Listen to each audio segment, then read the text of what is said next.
be an indie means we buck a system that doesn't want us. To be a fringe filmmaker means we don't do it for them. We do it for ourselves. To be an outlaw on the fringe means we'll die before we fail. Be an outlaw.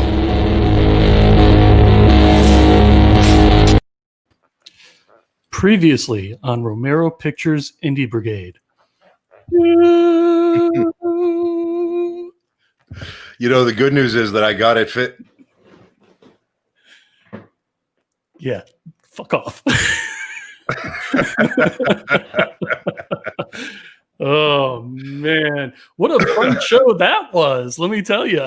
Yeah, well, it turned out great. Thank you to David. Thank you to Terry for jumping in. That was a lot of fun. Thank you to you for not losing your mind.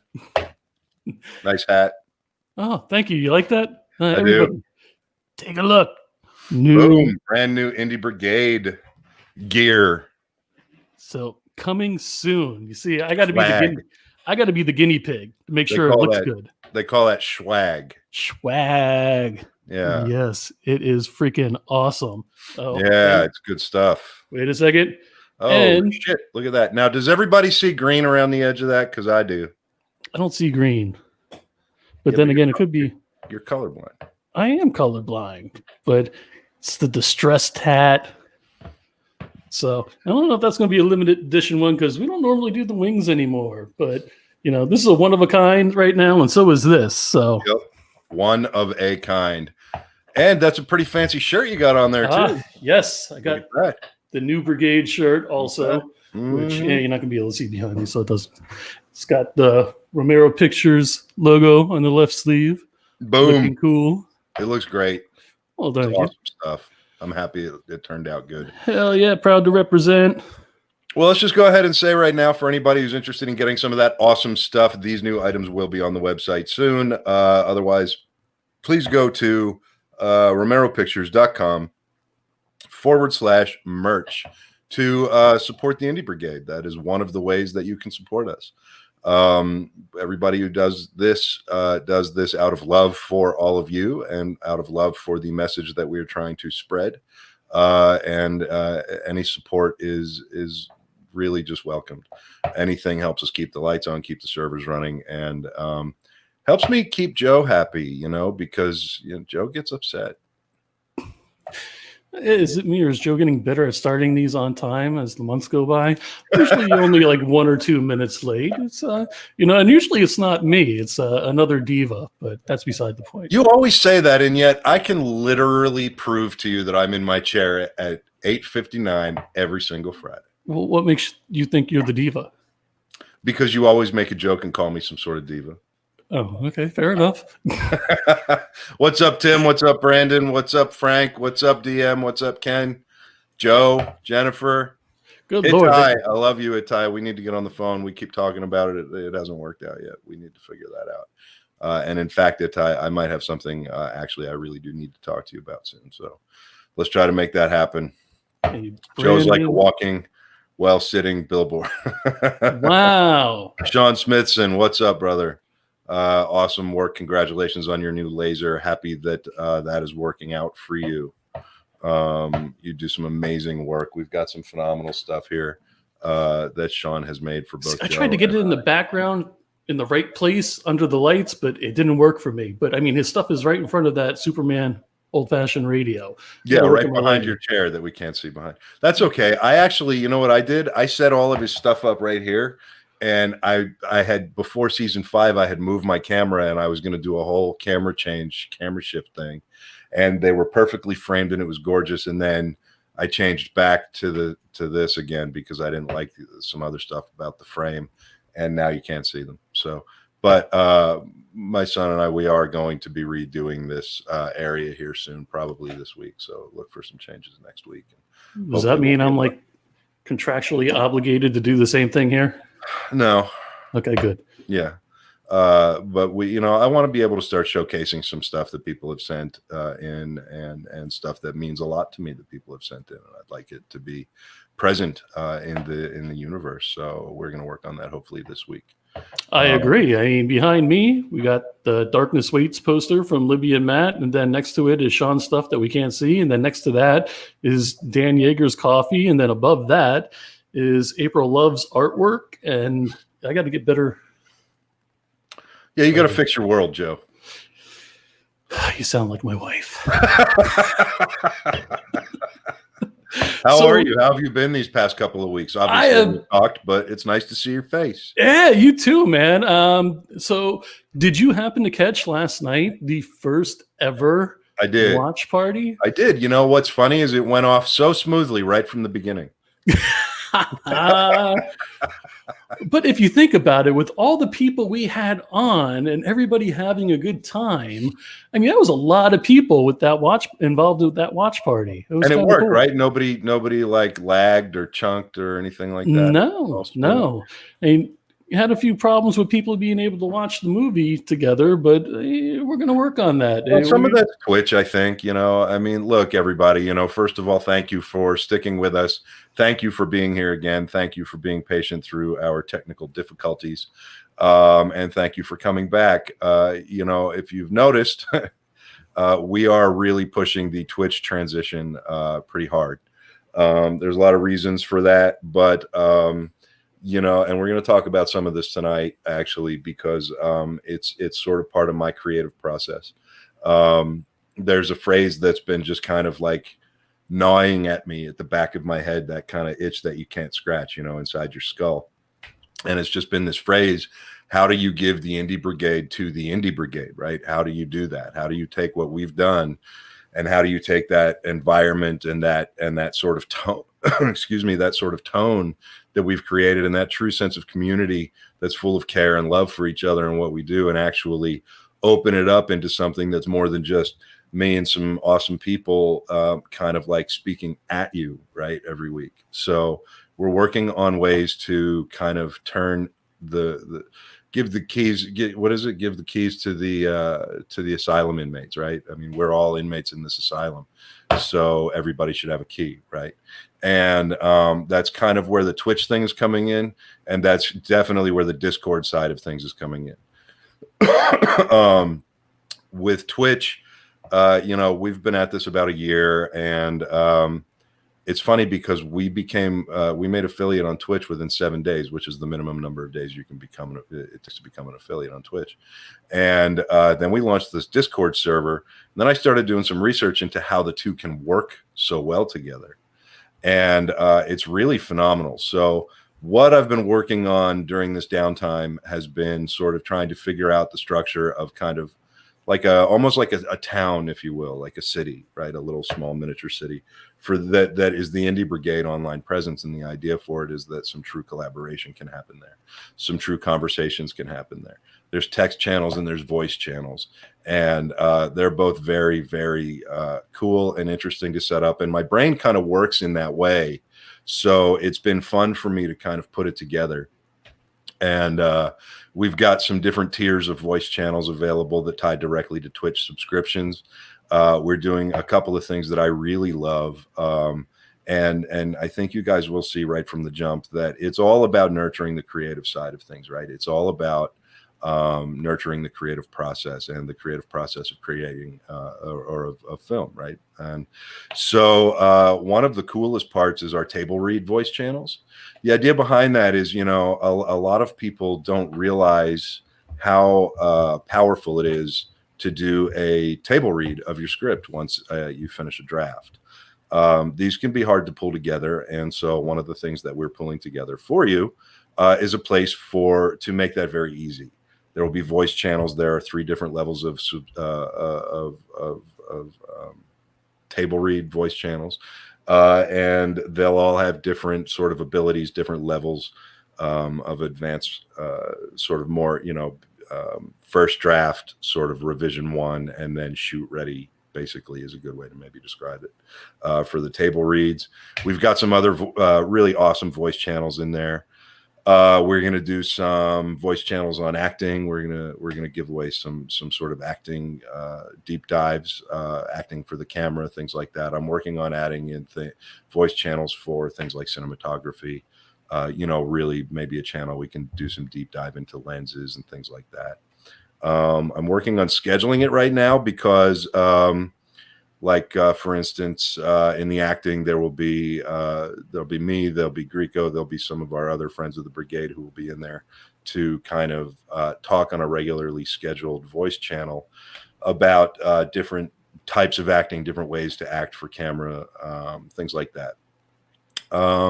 So those are the kind of things that we're working on implementing over on our Discord server.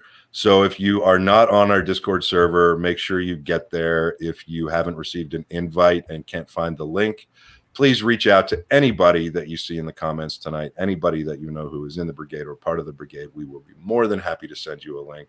We do put links out to the Discord server pretty regularly, and I think we're going to be putting them in our profiles and stuff like that, except from what I can tell, and I'm not positive on this, I think maybe the invitation links expire. So it's kind of the thing where we're going to have to just do it every couple of days or something, and until we start really getting everybody to make the jump with us from Facebook over to Discord and Twitch. So we're super excited about it. It's very cool.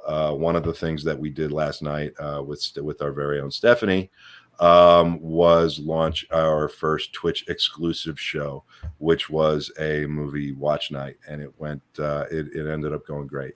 It was a lot of fun to watch. It was a lot of fun to kind of be in the audience of that and watch how it went and watch the conversation that happened. It was very cool, and everybody there on the screen kind of talked about the movie as it played. And what was neat was, for me, like if I put it on my computer, I could watch the movie and watch everybody. But if I had it on my phone, all I could see was the people.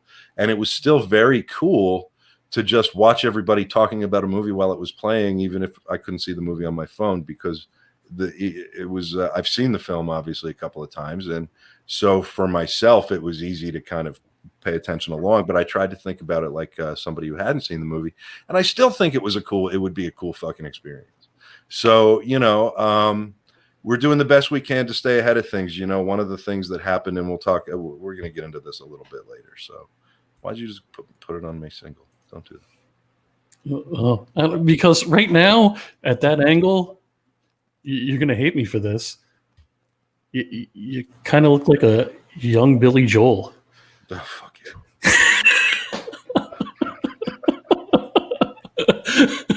Oh my God. Hey, check this out. Brand new Aston microphone. Aston mics, if you guys aren't familiar with Aston mics, you need to learn when it comes to recording voiceover, recording anything like that. I've used Aston Origin microphones in the past, and they are phenomenal. I got to talking to the CEO of Aston Mics and told him what we do here at the brigade, and he sent me one of their brand new stealth microphones to try out. And here, I'm going to do this. You guys can see it. It's not exactly a small mic, but it does have this awesome attachment that can go right on the end of boom microphones or boom poles. So it would actually be a great location mic as well. It might be a little unwieldy, but for location work. But if you've got a good boom operator, you can make it work. And this thing is amazing. It's got these like little settings. You can just dial the settings and change some presets and things like that, or you can really get into it with a mixer and really get granular with it. We'll be talking a lot about Aston because they're a great company. And I'm not saying this as a shill or anything like that. I'm truly not. Like, I've used Aston microphones before. They're a relatively new company, and I'm in love with their products. Their microphones are some of the best I've ever used. Their price point, if you guys need to get them, is not ridiculous. They're relatively manageably priced when you consider how much use you get out of it. And this particular mic was just, I think, voted like the best mic of 2020. They're out of the UK. Their CEO is a visionary guy. He came from a long line or from a long career in microphones and got tired of all the bullshit. And made his own thing, very outlaw style. So that was kind of how he and I connected, and we ended up landing on. He said, "Well, let me send you some mics to try out." He said, "If you don't mind giving us a shout out, give us a shout out." So that's what I'm doing, and they are phenomenal. Aston mics, ASTON MICS. indiebrigade.com, I think is their website. So check them out.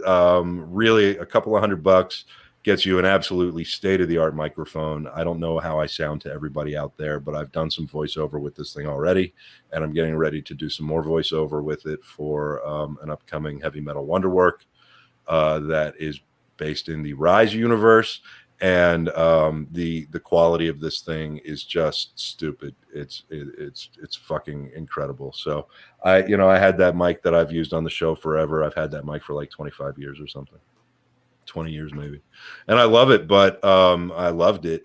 But since I got this, that thing has just been put in the box, and it's gonna stay there. So there you go. Aston Mics, check them out. Let me go in these comments. It looks like Joe put the Discord link in our comments tonight. Good job, Joe. That's some good producing.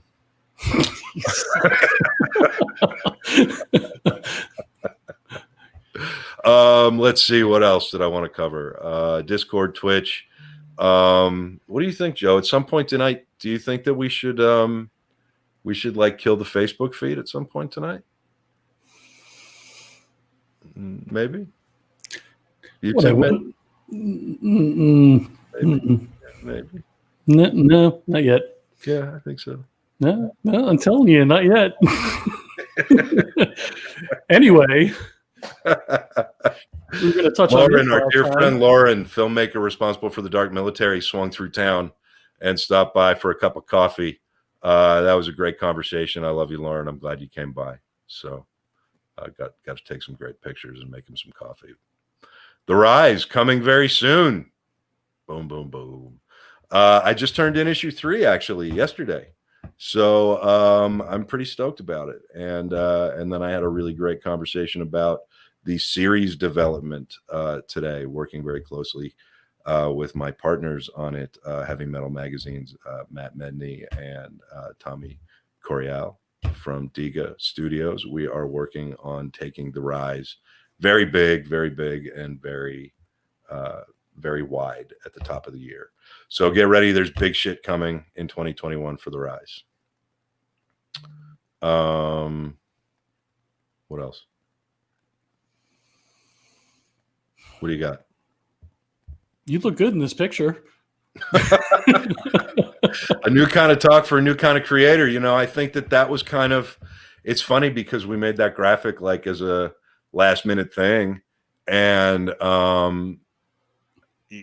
it's funny because it's true, and I think that's what the Discord server and the Twitch movement is going to be about. We're really trying to turn this into a much more interactive community. We're really trying to turn this into a thing that's much more geared toward being a resource, where you still get all the shows, you still get all of us that you love or hate, like Joe, and but you actually get a resource that will help you increase your everything from your production value to your contract knowledge to your distribution deals to your style in hats, to your sense of personal style. I mean, fuck, we've got you fucking covered from head to toe. I think that the goal here is to generally help filmmakers increase the quality of quantity, right? There are more independent films made out there every year than people realize. There's literally like thousands of independent films made every year that people don't hear about. It used to be the only movies anybody heard about. It used to be like people would say, "Oh, there's hundreds and hundreds of indie films made, but the only ones we ever hear about are the 15 movies that the studios put in theaters every year," right? Well, now it's more like there's thousands, and theaters are probably going away, and we're all fucked. So, I mean, with so much content out there, there are some ways to help make your content rise above what else is out there. There are some ways to help get your content out there in a way that isn't going to bend you over like we've all been. And these are the things that we want the Indie Brigade to become resources for you regarding. So if you haven't gotten on Twitch and subscribed to us, please do. You can follow us or you can subscribe. There's 3 different tiers of subscription. and different Discord stuff comes with different tiers of subscriptions. So if you haven't done that yet, do that now, like now, and then make sure you get on our Discord server and get in the conversation. A lot of the conversation you'll see on the Discord server now is really family oriented and sort of like community oriented, and you'll get a real tone for the sense of family that a lot of us in the brigade feel on a daily basis, not just when a show is on. You know, the brigade community is the most amazing thing I've ever seen created on the fucking internet. It's a group of people who never met before.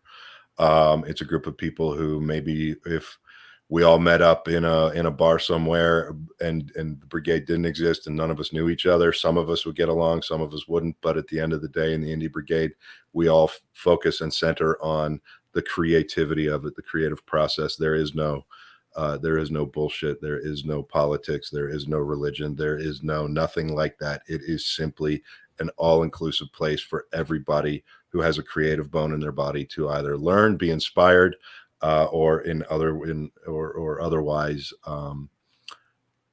take your creative to the next fucking level. So we're glad you're here. We love you all. I personally love every single one of you, and I can't thank you enough for sticking with us all this time. We're a little bit over a year. And we're just going to keep getting better and better. Look, we built something with the Indie Brigade that nobody had ever built before, and we've already done things nobody's ever done before. We couldn't have done that without all of you, and our intention is to do it again and again and again. The true meaning of a fucking outlaw filmmaker is that we are the plight of the mainstream. We are the enemy of the norm. And we wave our freak flags proudly. So glad you're here, Gunny. So glad you're here tonight. Love you, brother. There's gonna be some cool Gunny shit coming too, just so y'all know. Anyway, that's it. Well, you know, Gunny wants us to bring up. Boom, Scare Tactical. You know, I should have talked about this when I was talking about the merch. If you go to romeropictures.com/merch and you get you some merch, make sure you go to the Scare Tactical heading because a portion of every single sale, basically all the profits from every Scare Tactical item in our store, goes directly into an account designed to help us put some money together to get the Veterans Compound further every day. Veterans Compound is a nonprofit organization that I have started. And we work very hard with veterans to help them process a lot of experiences in their life through the creation of visual arts and music and all of that other stuff. But, you know, I come from film, so that's our primary focus. And it's something very near and dear to me. I'm working my ass off to try to get it going to the point where it's even going to have a brick and mortar facility. You know, there's not much more important than our veterans and what they have done for us and continue to do for us. So help us out, go buy some Scare Tactical stuff and help us help vets. Boom. All right. So before we bring everybody else on for the round table, would you care to explain what we're doing tonight and who should actually click the link I'm about to, put up there? That sentence kind of just fell apart. Yeah, it did. Yeah. Well, because I'm looking down and concentrating on other things. You don't know how maddening it is having the no, never mind. Go ahead.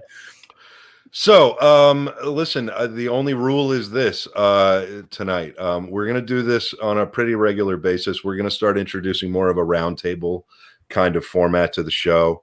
You know, the idea of you guys spending Friday nights with me while me and some amazing people talk at you is one of the best things in the world. But there's going to come a time when, and we're not there obviously yet, or will be for a while, but there will come a time when you know, some people will start to say, geez, it's the same kind of lectures. So I want to move away from that format, and I want to kind of switch the flip on the format of our show here on Friday nights. And I would love for members of the Indie Brigade to start planning to spend some time on camera with us, talking about sort of abstracts, right? So tonight, we're going to focus the conversation on the creative process as sort of an abstract conversation. What is the creative process? What does it mean to you? What are some things that help you with your creative process? Stuff like that. And we've got a couple great folks with us tonight, including my best friend and brother, Mr. Richard Grieco. And of course, our beloved GMT has returned to the Indie Brigade, triumphant with his own deals, and is very excited to speak on the creative process with us all tonight. All right, so just to clarify, though, if I may, it's not an episode to advertise your crowdfunding or... Yeah, it's not a pitch show. It's not an ad show. It's literally kind of just a roundtable discussion, right? We're all family here. We all help each other as much as possible. I know for a fact there's collaboration in the brigade. I know for a fact that I'm working with some people from the brigade. I know that there is all kinds of stuff going on in the brigade. We're already helping each other as much as possible. There are times to plug. Our roundtable talks are not those times, generally speaking. Tonight, I just kind of want to kick this off and see how it goes. Scotty, what's up? What's up? He emailed us the new song. It is fantastic. He emailed me a bunch of new stuff a while ago, way before you. Well, no, it was awesome, and I told him that we talked about it on the so, but whatever. So I would just like, just literally to talk about the creative process as a whole, and brainstorming night will be a good night to have, Jennifer. But let's get going. We've got some folks in the lobby. You want to bring Grieco up, brother? How goes it? Good, man. How you doing? I'm good. You look good. He needs a better intro. He needs to be like enthusiastic. It's like, I'm Grieco. I am here. What do you got behind you there? You got some. Those are that's the machine we got to do pull-ups and dips, and those are 2 minions. Right there. These guys. I love you, man. Thank you for being here tonight. Absolutely. What do you think about the creative process? I think it's good to switch it up. I mean, I think it's good. It gets, more people involved. And, I think in the respect of bringing different people on and hearing what they have to say, hearing their creative processes, hearing them talk from, a conscious point of view of what they're doing, what they're trying to do, what they're having trouble with, what they're,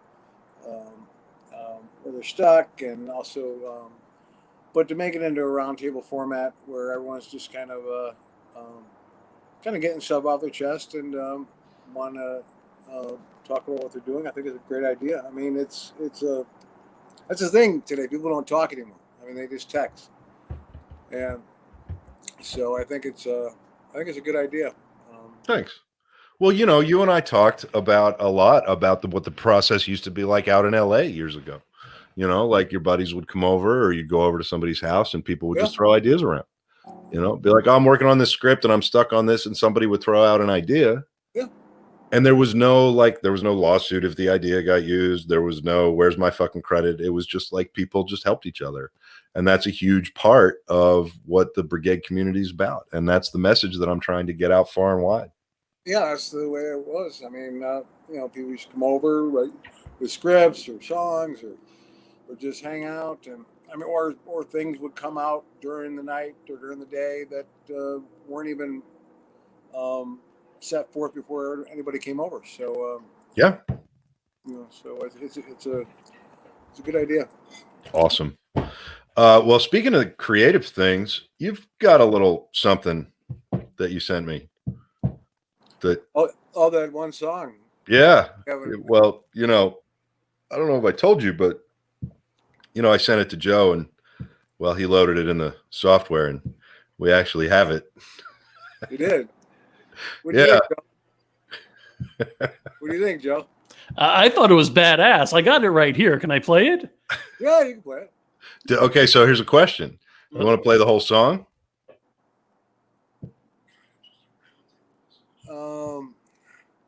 It's a pretty kick-ass song. It's a very kick-ass song. And this is kind of like the world debut of it, right? Like this is something we all collaborated on, me and John Sinclair and guys, and yeah, we came up with the song this a while ago, but laid it down, and this is what it sounds like. And this is going to be, you know, a lot of folks who watch have been asking a lot about whether or not you were going to put out a new album, and this is, I mean, kind of teasing that this will be on the album. This will probably be on the album. Yeah, so that's kind of the plan, and this is one of the songs that will be on your upcoming album. So I thought it was good to kind of, as long as you're cool with it, to kind of share it, because, you know, when you share this stuff with me, there's we have these talks about the creative process and how sharing things that are done, especially things that you maybe have not shared for a while, it's kind of another step in the entire overall creative process, right? It's kind of giving it a little bit, it's giving it birth, it's giving it life, and there's something to that. Mm-hmm.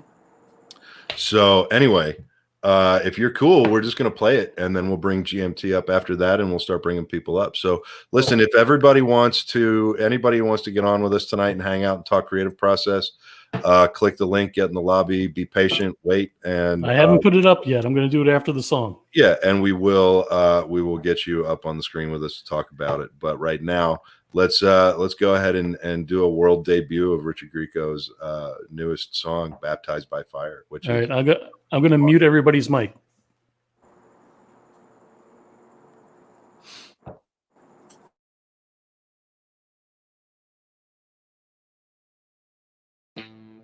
Wasted a lot of time in this city. Seen a lot of bad come my way. But now I've found my way through the darkness to the light, a brand new day. I pronounce you baptized by fire.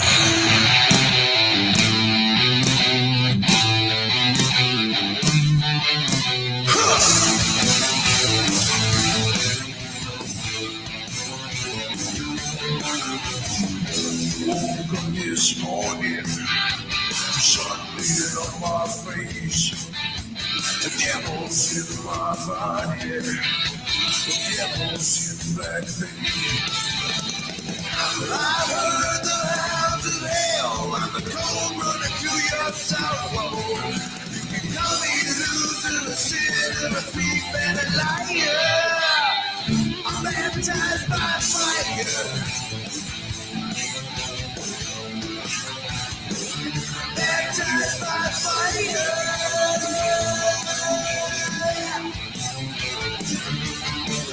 There's anger in my doorway. Temptation is my game. I'll rape you with my eyes closed and bow your head in shame. I've seen the hounds of hell running wide in the fields of fire. I'm a snake on my feet, but you won't because I'll take you higher. I'm baptized by fire. Baptized by fire.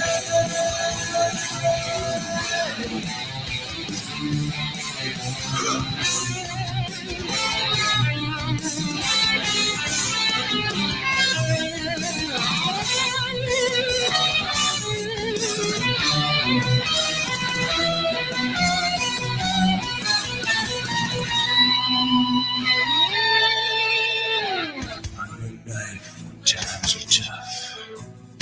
I'm under your bed at night. I'm your needle when you need a fix. I'm dark when you need light. I'm armor. I'm poison. I'm disease. I'm monkey. I'm your God.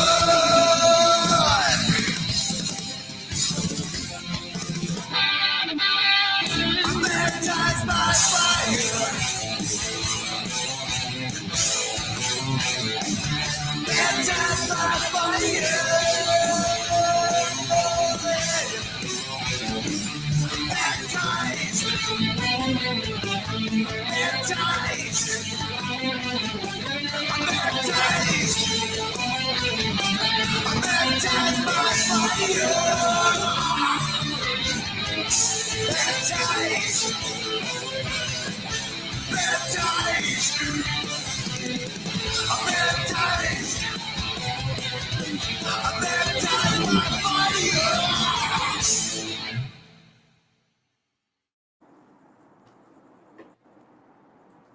Bam. Bam. Dude, I love that song. Joe loves that song. That's only like my 100th time listening to it. Really? So, sorry. Oh, fuck. I love it, man. It's such a change from the original song that you played on here. It was just like, whoa. Oh yeah, we got some heavy stuff too. Yeah. Yes, you do. And it's awesome. So, listen, well, first of all, let's bring GMT up so we're not making him wait in the lobby all night. GMT, you good? Give me a thumbs up if you're okay to come up. All right. Brother. There you are. Can you hear me? Yeah. It's Baptized by Grieco. That's awesome, man. I didn't know what to expect, and I haven't been following the music side of you. I was just like, okay, it's interesting, and I'm not a music person. I just like beats, and I like what I feel, and that was great, man. I was checking my phone, waiting for it to start, and then I started bobbing my head. If you can make me feel, even with rock, I like rock, but if you can make me bob my head with rock, Awesome. You know, that's good, man. I like one of the things I love about Richard is that, and one of the things that I love about what he does with the Brigade is, there's an entire side of Richard Grieco that I think a whole new audience is waking up to, with your painting and your music. And, you are probably like the Indie Brigade has become kind of your very own personal almost like creative R&D kitchen, right? Like right. and we love that, and I personally love that that you've embraced the community to the point where you're willing to share your stuff. But that's one of the hardest parts about the creative process is getting to the point where you have the resolve to share what you've done with people, right? Right. And I think that it's an interesting kind of transition into the topic, especially after that song, because just even the context of the song and everything, first of all, what brought that song about, and how would what do you think about that show as a metaphor for exactly what we're talking about tonight, the creative process? Well, that song was brought about by actually quite a few of us, and came up with it. We were just screwing around. Actually, we were doing we were working on another song. I forget what it was, and we all felt like it was kind of like a baptism by fire. And then all of a sudden that came out. We're like, wow, that's great. That's a great hook. And so we kind of sat down and came up with the song, and it came. I mean, some songs will take a while. This song just came about, and it kind of just rolled. And it just kind of, I guess, because of the way we were at the time, it kind of wrote itself, so to speak. And then John and those guys with guitars and just musician-wise, they just rocked it out, And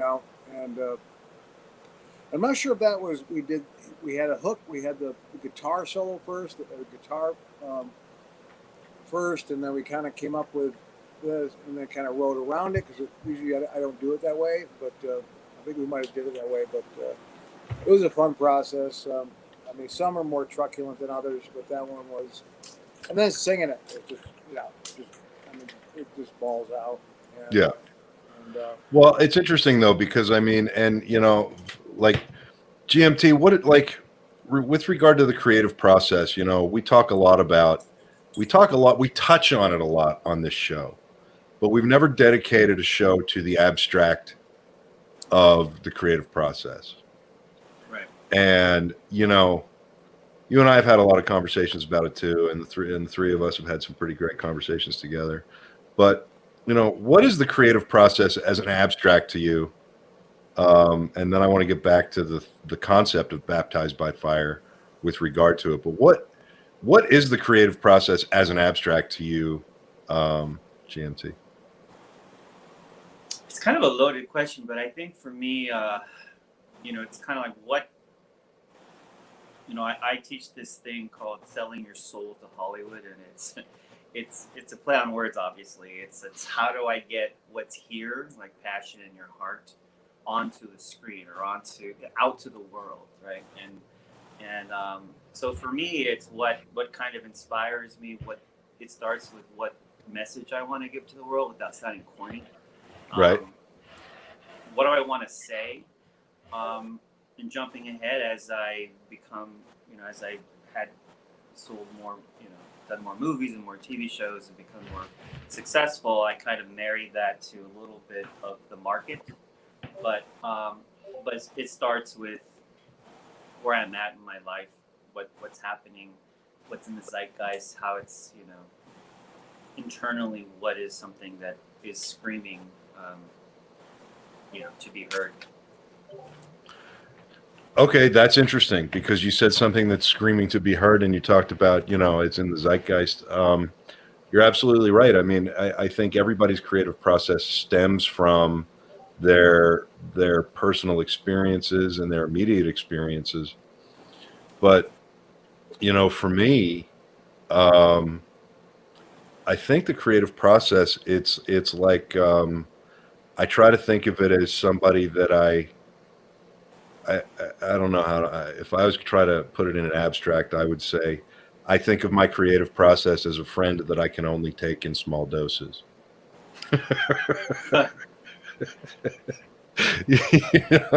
Because it's a friend that if I'm gonna put things into the world, it's somebody that I have to trust to have hard conversations with. And I think for me, overcoming that thing you talked about and then trying to apply a marketable mind to it. Yeah. I mean, it's there's days that it feels like I'd rather stick a needle in my eye.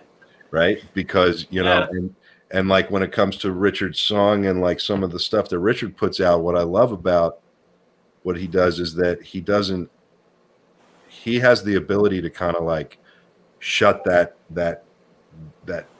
bad part of the voice down, and he follows it like faithfully, like he lets it guide him, and it's an inspiration to me. That's great. And how do you learn to trust your creative? GMT, how did you learn to trust your creative? Because it can be made up of all these different things, but there has to come a time when you trust it, right? There has to come a time when you give your trust to it and you say, my creative process is not going to steer me wrong. And then, because the reason I say that is because when you put anything creative in the world, there's haters, and nowadays there's more haters than any other time in the world. Yeah. So if you don't trust your process, then those haters end up driving and dictating how your process treats you. Right. And then I feel like when that used to happen to me, I felt like I was in an abusive relationship, and my own inner creative was like. I love how you're equating this to a relationship, because you're thinking of some really bad relationship. I'm like, God, that was horrible. Sometimes the creative process, you kind of, a lot of people I've heard equate it to giving birth, like giving birth to something, right? I'm curious to see how a woman would describe giving birth process. But that's just, sorry to interrupt. I just thought it was. No, not at all. You're absolutely right. And the giving birth portion of it goes back to basically baptized by fire, right? I mean, and Grieco, you have experience with that, a lot of experience with that, putting stuff out into the world and having it be baptized by fire. How do you walk across those coals confidently? Because you do it better than almost anybody I've ever met, with trust and love for your own creative process. You're fearless when you go into these situations. And it's one of the things I admire most about you. But how did you get to a point where you trust your own creative as much as you do? Well, I think it stems back from probably when I went to college on a football scholarship. Ended up giving up my football scholarship, go to New York to become an actor. Yeah, I mean, Elite picked me out of college to model, but actually I left a full ride on the table, which, for your parents, that was, like the biggest no-no in the world. And then living in New York City, bouncing around 25, 30 different places, just learning from there. But I always felt there was always some kind of thing ingrained in my head, ingrained in my soul, that I just knew that that what I was doing was the right thing. And so even with like music, art, writing, acting, I really commit to it and have conviction towards it. So I think with anything, you can have conviction.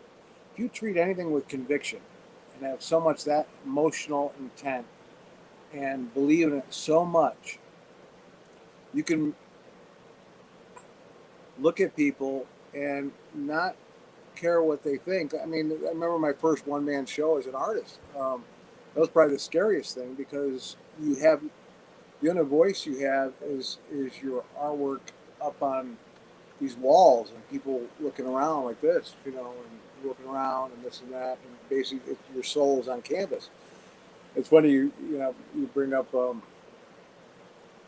abstract, because my work is called abstract emotionalism. So I think I've always had a conviction that what I'm doing, whether it be right or wrong, I'm going at it full bore, and I think it's the right thing to do. Yeah, I'll fall and I'll fail and stuff like that, but I think through all those failures, the triumphs are that much, that much more gratifying. But even like with music and even with stuff like that, I'm never afraid to do it. I just do it. I don't think about it. I just do it. And if that's what, because if you don't do it, if you don't just you've been baptized by fire. I guess we're all baptized by fire. We're all being baptized by fire now, and in a different way. Mm-hmm. What's going on? Because this is all new to us.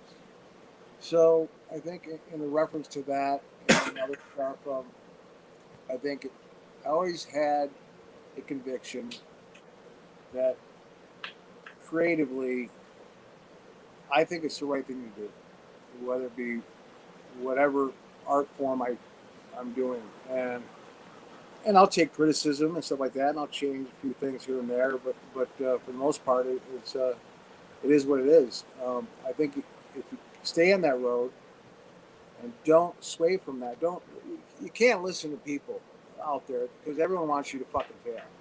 Everyone does. Everyone wants you to fail, especially when you get to a certain point. Everyone wants to cut your legs down, and I won't say that part, but but it's like but the people, if you're struggling, they seem to.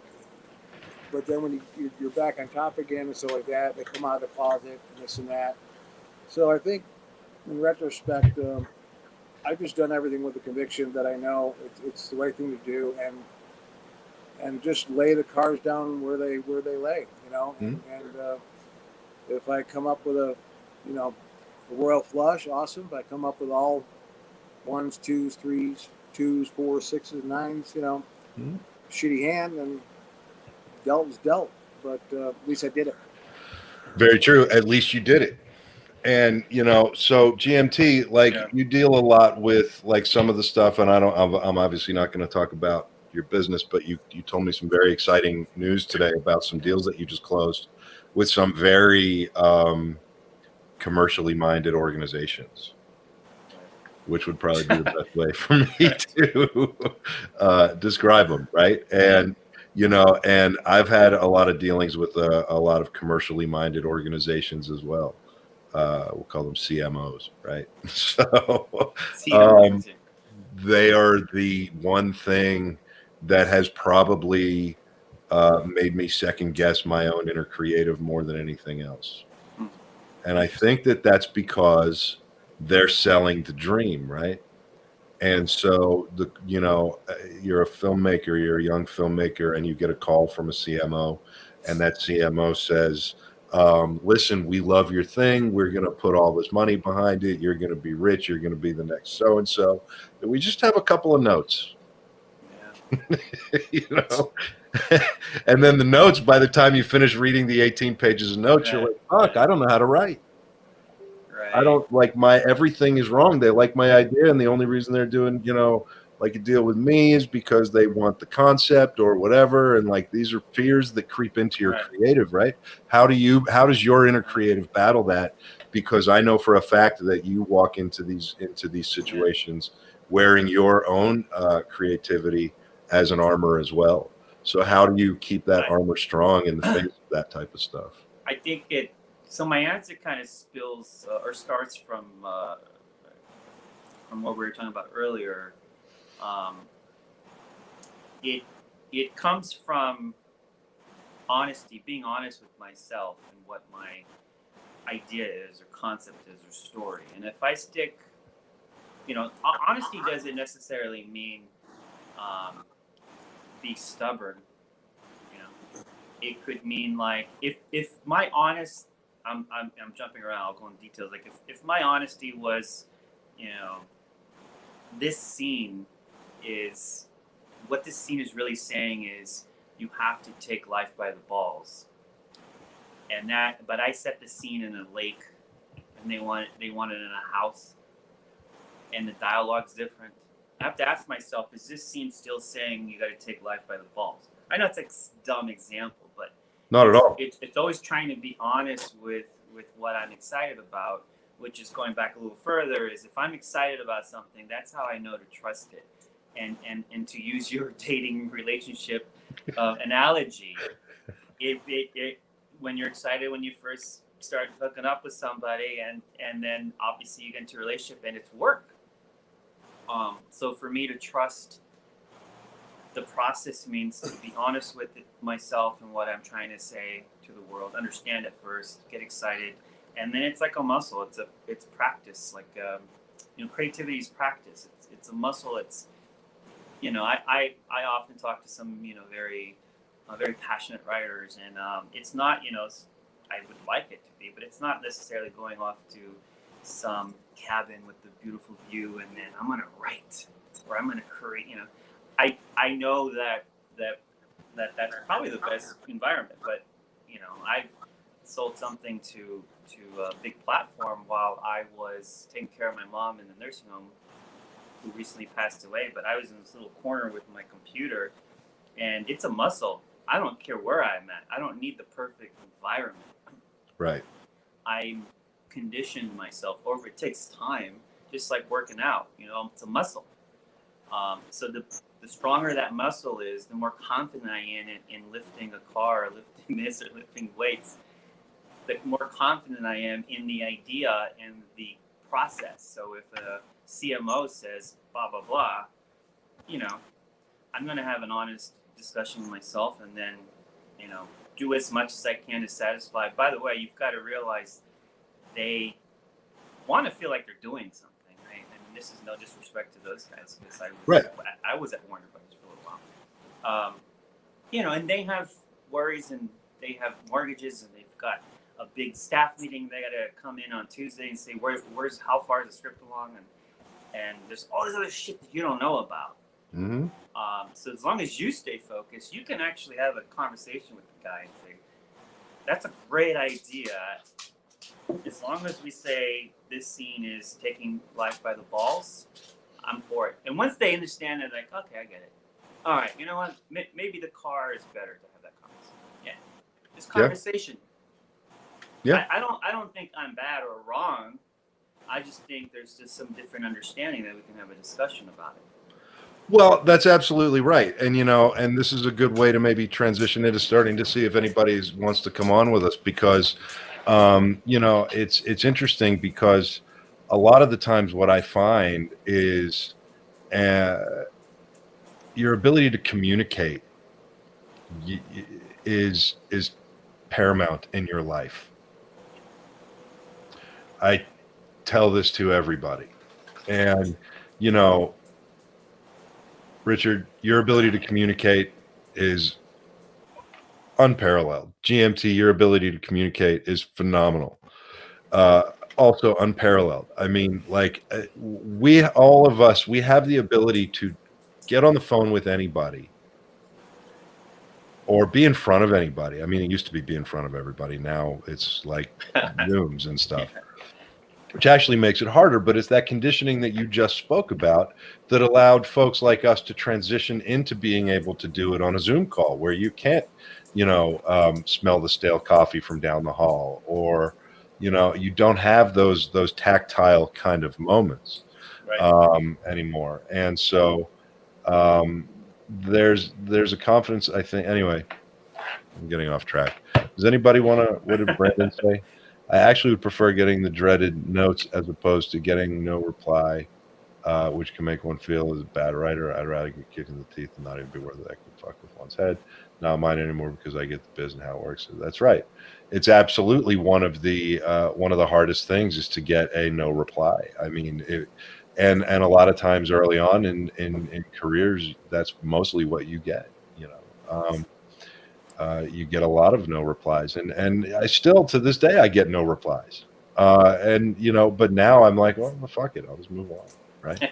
But it's the ability to communicate, and if you can't communicate strongly, then you can't communicate with confidence, and if you can't communicate with confidence, then you make it too easy for somebody else to exploit that perceived lack of confidence in yourself. And that's what then makes you start to second guess your own creative process.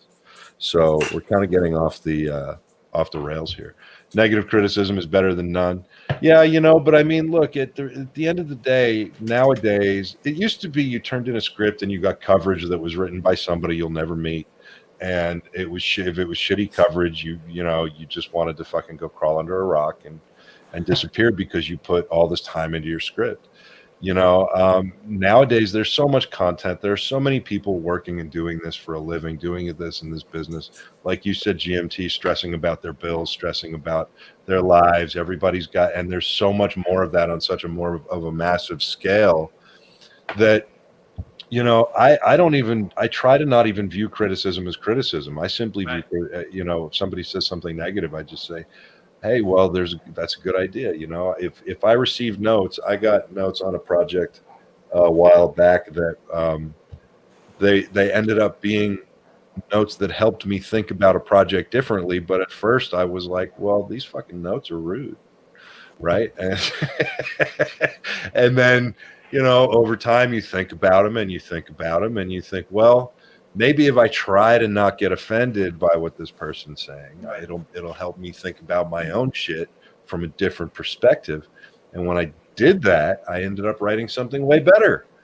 And it turns out that the notes, weren't rude. They were just not said the way I would say them.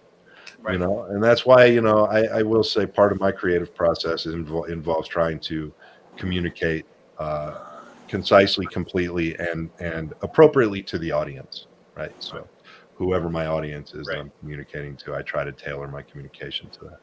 And anyway, you made a good point real quick. A lot of these notes that I get, they actually do help because they know their business, and there's a amount of negotiating, so to speak, and communicating and trying to understand where they're coming from, and vice versa. But there's sometimes we kind of get a little tunnel vision, so it's great to have a separate pair of eyes, and so they're not bad. They're not all bad. Yeah. How they deliver it matters, but as long as you're solid, you can kind of, if your armor's a little bit sharper or stronger, you can kind of bounce those dumb comments that sometimes I want to look at that doggy. Were those your like Wonder Woman cuffs? That was my Wonder Man. What's up, puppy? Yeah, puppy. Puppy Grieco. Grieco. What's your dog's name? This one's Vader. Vader? Vader. Yep. Got Nice. 2 other ones too. Love it. Michelle, I think the one's over. Booker's over Michelle. Or where's Booker? Oh, Booker's looking for a rat, Booker, And, I love it. and then Justice is inside. Those are cool names. Obviously, Booker makes sense. Jeff Duke Jr. says learning what is valuable feedback is as important as learning how to transcend the bad or missing feedback. I think that's a really good way to say it, Jeff. Richard, I know that you and I have had conversations actually similarly to that point. Jennifer says, "Oh my God, Vader got so big." Real big. Big girl. Oh, Hey Joe, is there anybody in the lobby? Does anybody feel like coming on with us? I think so. Danielle, are you ready? Give me a thumbs up if you're ready, Danielle. Hey, Hey, what's Hi, up? how's it going? Good. How are you doing, Daniela? Oh, yeah, pretty tired. We just got back from our cabin out in Chicken. Oh, nice. Very Yeah. nice. It was very nice. It was a nice summer. Well, you're on with me and Richard Grieco and GMT, and Joe just left, so he's kind of a jerk. Still Don't put her off, Joe. wow, he's like back and forth. He's a tease. Joe's a tease. That's nobody's going to want to come on if you flip off all our guests, Joe.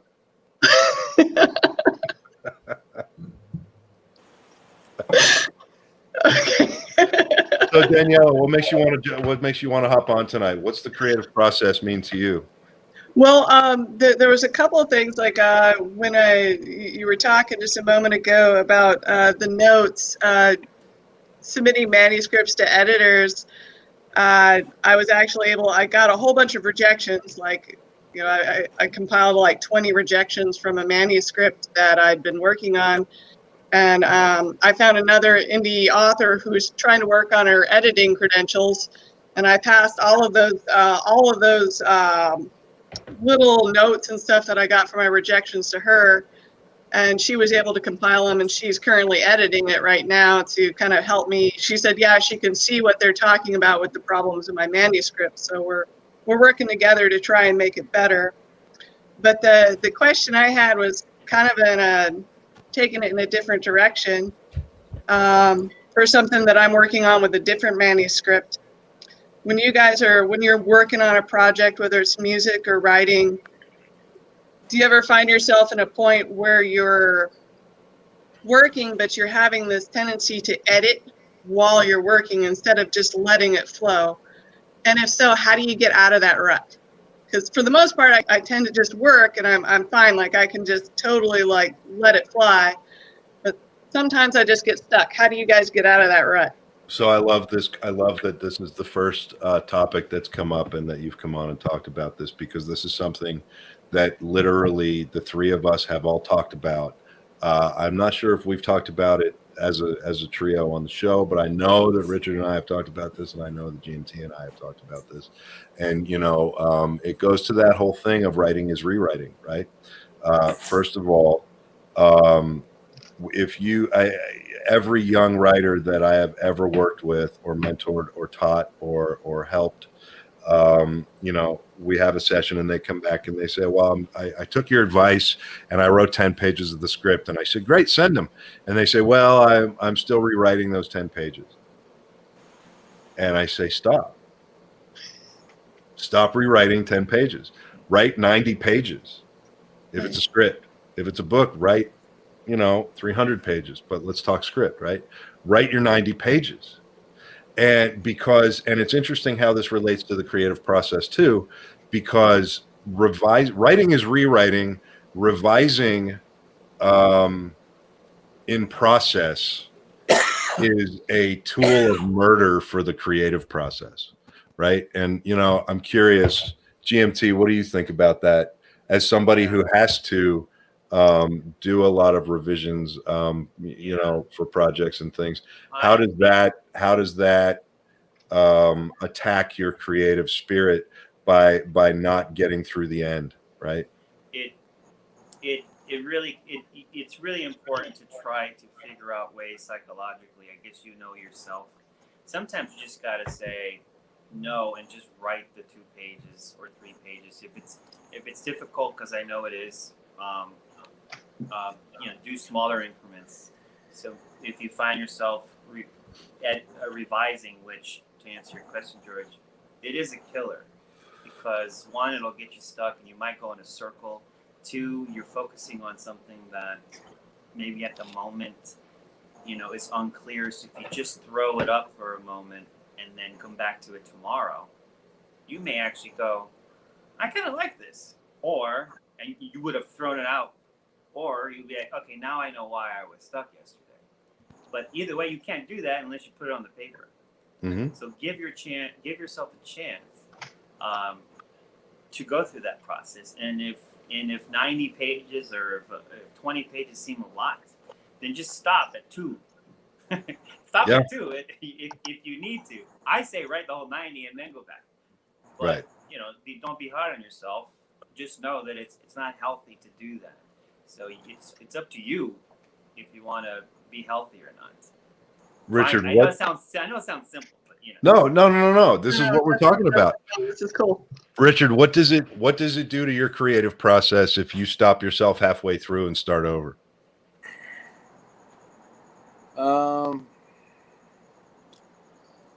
I think a perfect example of that is 11:59, which you have. Yeah. I got to a point where one thing, it's a disturbing piece on its own, and there was, it got to about 36 pages, 37 pages, or whatever it was, and I just didn't.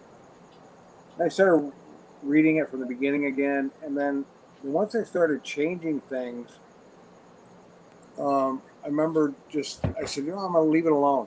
And then I remember, same what I do when I wrote, for example, when I wrote 6 Feet Away, that was predicated on a painting because I couldn't finish the song.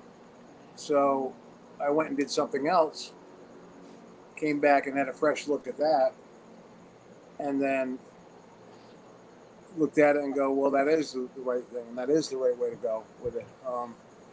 I think, as far as script-wise, I'm more of letting things loose and letting things go. I'm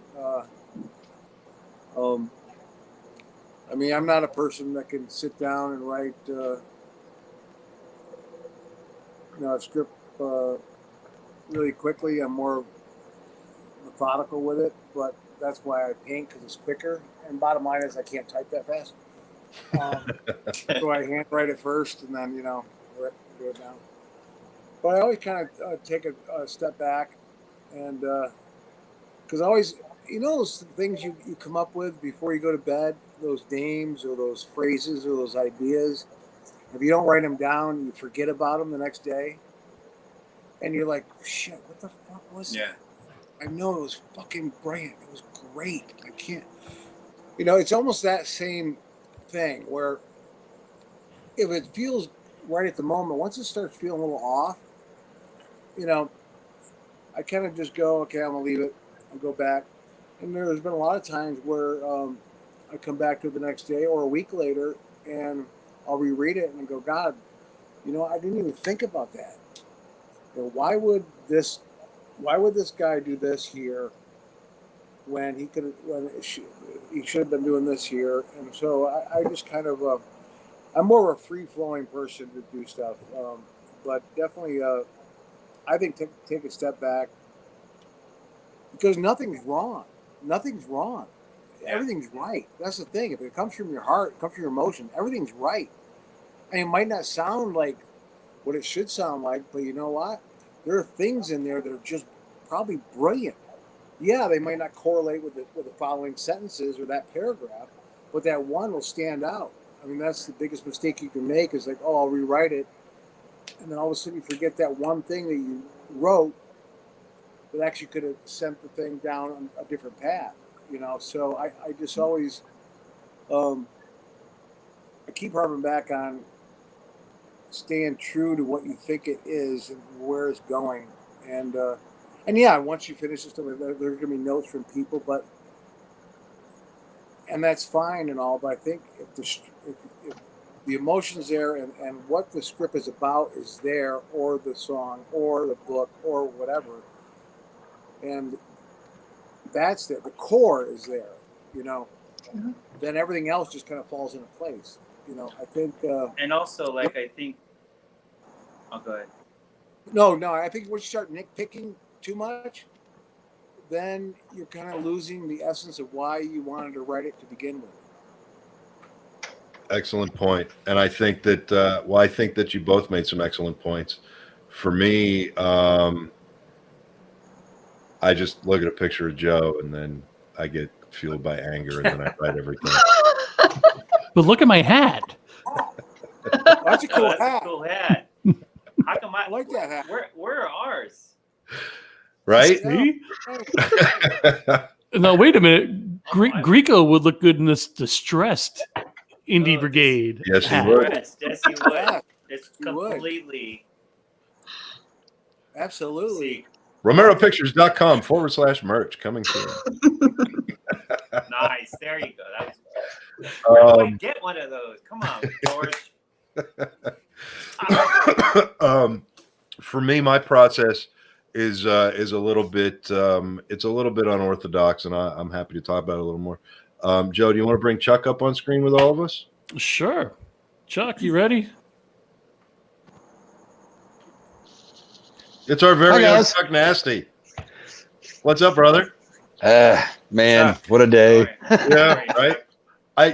Every time I talk to you, you're like, yeah, I'm thinking I'm gonna shave my beard, and then every time I see you, it's like, it's like you're competing with Grieco for best hair, except on your face.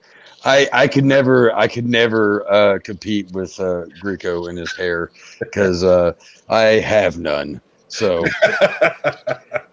but yeah, no, it's been a day. But I'm feeling so much better now that I'm on here with you all for a few minutes. Yeah, it's doing my heart a lot of good to see you, brother. Always, man. Always, bro. So we're talking about the creative process, Mhm. and you and I have had some long, very, very sort of deep dive conversations about this very thing. And one of the things that you and I have directly discussed is something that Daniela brought up, and so I figured we should just bring you up in the true nature of a roundtable, right? And I don't know if you could hear Daniela's issue when you were in the lobby, but it's the question at hand and the issue at hand is, getting stuck in a revision, right? And you've been doing a lot of writing lately. You've been doing a lot of novel writing lately, and I know that you guys have been doing a lot of songwriting and a lot of new creative stuff. You've got like new shit you're working on, and and I know for a fact that based on our conversations that you've wrestled with exactly this thing that she's talking about. So so my question to you first off, as Chuck Nasty, what is the creative process as an abstract to you? And how do you battle the revisionist, the revisionist, what am I going to call it? I don't have anything clever. The revisionist battle, I guess, right? For writing or just in general, the creative process, like, a lot of people get stuck and they go back and revise and go back and revise and go back and they never move forward, right? They never get to the end. So, go on. No, sorry. So that's just it. So what does that mean to you? How do you battle that? Because I know you've dealt with it recently. Yeah. Well, on the writing aspect, because I write short stories and have worked on a few novels and whatnot. I hate going back. I hate going back and revisiting shit. I really do.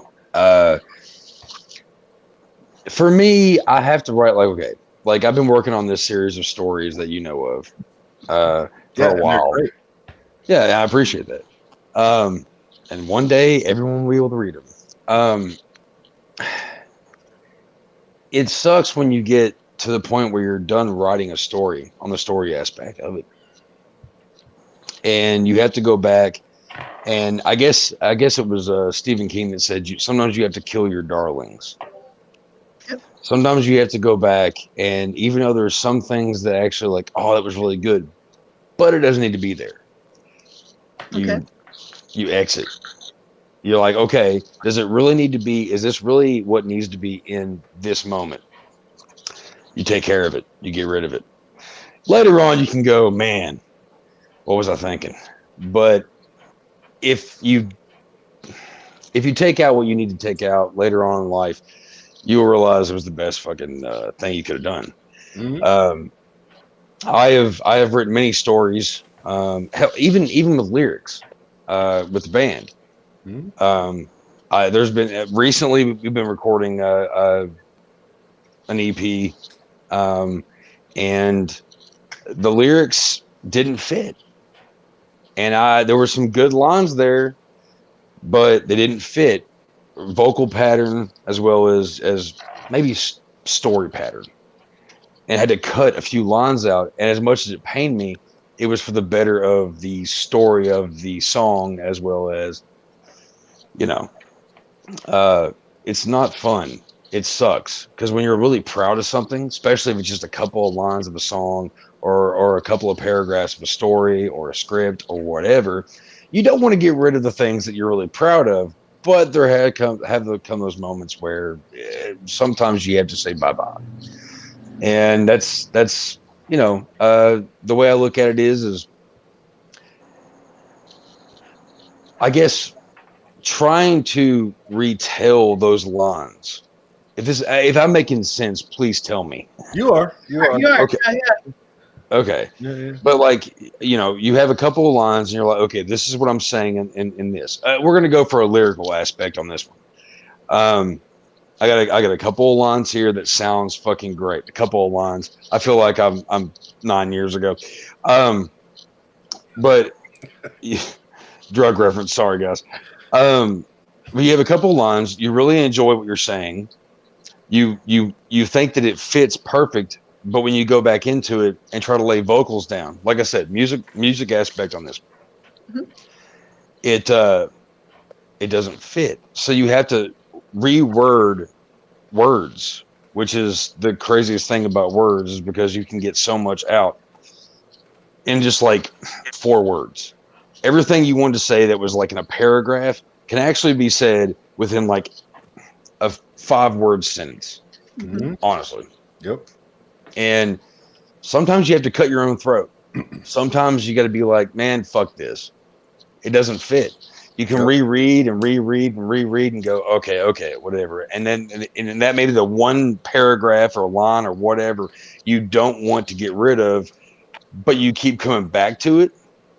And it's instead of starting over, you kind of go, okay, well, what's a better way for me to like wrap this up and make this a little bit better? Mm-hmm. I know what I was going to say. Thank you, Chuck. You just reminded me. You're welcome. Just real quick, because or else I'll lose it again. I'm getting old. It's been a long day. It's all going to come out in the wash. So if you're getting the instinct to revise as you're going, because I know that you kind of described that was your problem, Daniela. Just say, okay, I know that doesn't seem right, but I'm gonna keep going because it's gonna come out in the wash. So if it's not supposed to be there, like Chuck was saying, it's going to show up as not supposed to be there later anyway. So just trust that it's not gonna stay. So if you're having this, I shouldn't be here, don't stop and try to think, oh, what should be here? Just keep going, because 100%, if it's not supposed to be there, it's not suddenly going to change, and it's going to feel good later. I mean, if it doesn't, then you win either way. That's an excellent point. You know, win reminded later in 90 pages that you need to take it out, or you win and you feel, oh, I don't need to take it out anymore. Either way, you don't need to stop. You keep coming back to it, and you're like, okay, I keep coming back to this one thing. So maybe stop. I should rethink it. Right. So stop. So for me, like if I go back, if I'm halfway through a script and I think of a new character, or if I think of a new storyline, and by the way, you've just gotten you've just gotten 3 different people who all started in a different place and all kind of came back to the same answer. So for me to kind of add my 2 cents in there. For me, what I do is and to give the example would be if I'm writing a script and it's great and everything's phenomenal and the cat's up the tree, save the cat reference. And now the cat's further up the tree and then the cat's further up the tree. And then I think, well, shit, there's a new character and I have to figure out how to go back and reweave that character in. A lot of times what I'll do is I'll write on a little index card, like new character, asshole, write down a few things that make me think about it. And then I will still just trudge forward, right? I'll get to the end because I'm on a trajectory, right? And for me as a creative, if my trajectory is going this way and I let anything stop that or veer me off, I will never get to the end. Right. So what I do is I just go. And here's where my creative process is a bit different, I think, than some people, or maybe I just describe it differently. I don't know. But when I write, I don't start until my trust level with my characters is solid. Right? Like I have to go back to GMT making fun of me for my relationship metaphors. I literally have to have a solid relationship built on trust with the characters I'm writing. So a lot of times my process, and Grieco will attest to this because he's seen me do it, my process will be, I'll have an idea or we'll have an idea or something will start to be talked about and I'll say, yeah, I'll write it. And then maybe weeks go by. Maybe a month goes by, but these characters have been kind of coming to life in my head. Just quietly, I'll think about them every once in a while. Hey, I got to write this thing and this character. Wouldn't it be great if this character hated, fucking coffee, right? Like, what would that do to a person? Like, what would that be like going through life as a person who hated coffee, right? And then I have these conversations in my head over and over and over. Until I feel like I'm hanging out now with friends, right? With my characters. And then what I'll do is I'll sit down and I'll say, okay, fuck it. I'm going to start this thing in they're driving to a gas station in Sturgis. Why? I don't fucking know. But it's a starting point, right? And then I'll say, and this character is driving and this character hates coffee. And so wouldn't it be great if they were driving with an attorney who just filed a lawsuit against coffee, right? And what would that conversation be like? And then I'll just fucking go from there. Most of the time, my starting scene gets nuked out of everything I write because it literally is just a bullshit place to start. And then what I do is I just follow my characters because at this point I trust them. And I say, okay, so now these characters are getting out of the car at the gas station. What happens when these characters go into a gas station? Well, these two particular characters go into a gas station, it's going to go something like this. And it's almost like I'm following them and writing down what they're doing. I don't know. I'm not like, I don't feel like I'm going, well, what would they say? Where would they go?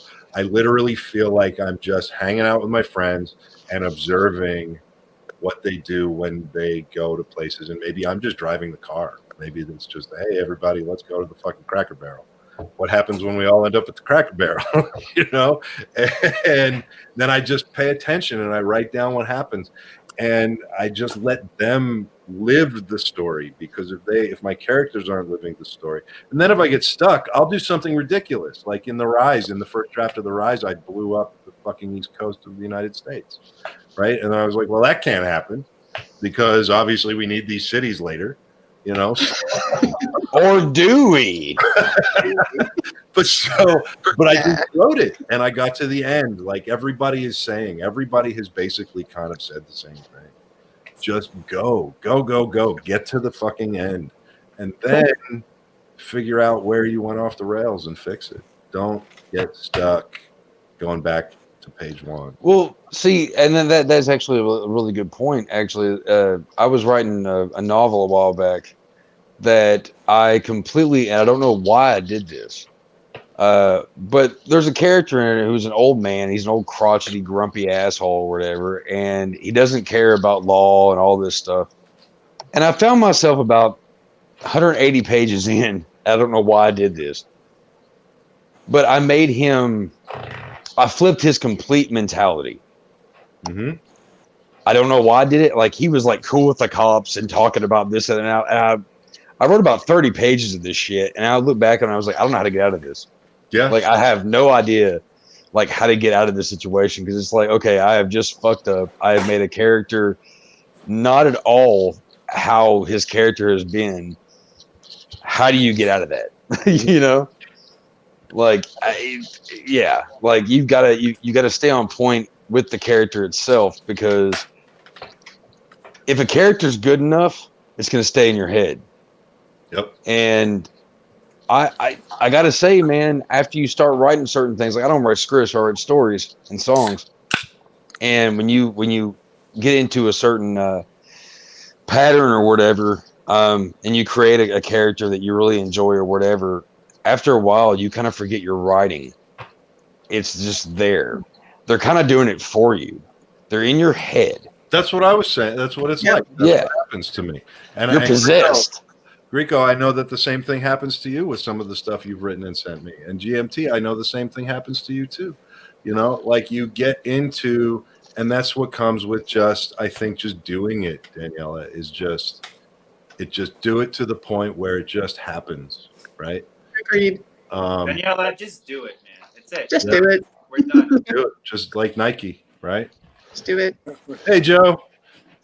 Daniela, just do it. Just do it. Joe, All we're right. coming up I'm on it. being out of time here. Do we have Mr. David Madison?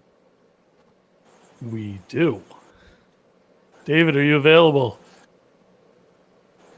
Oh, that was way too enthusiastic for me. David, put your pants back on. I can't do my show with pants on. I'm sorry. Just looking at you in that new camera shot you got going there, George, is just too much for me to cope with. It's just amazing, isn't it? You're just I don't too even damn- know. I don't know what happened. David says that I look all different. Like, Yeah, you do. You look like A moving graphic novel. Yeah, that's right. He looks like what was that movie with Mickey Rourke and Bruce Willis? Oh shit.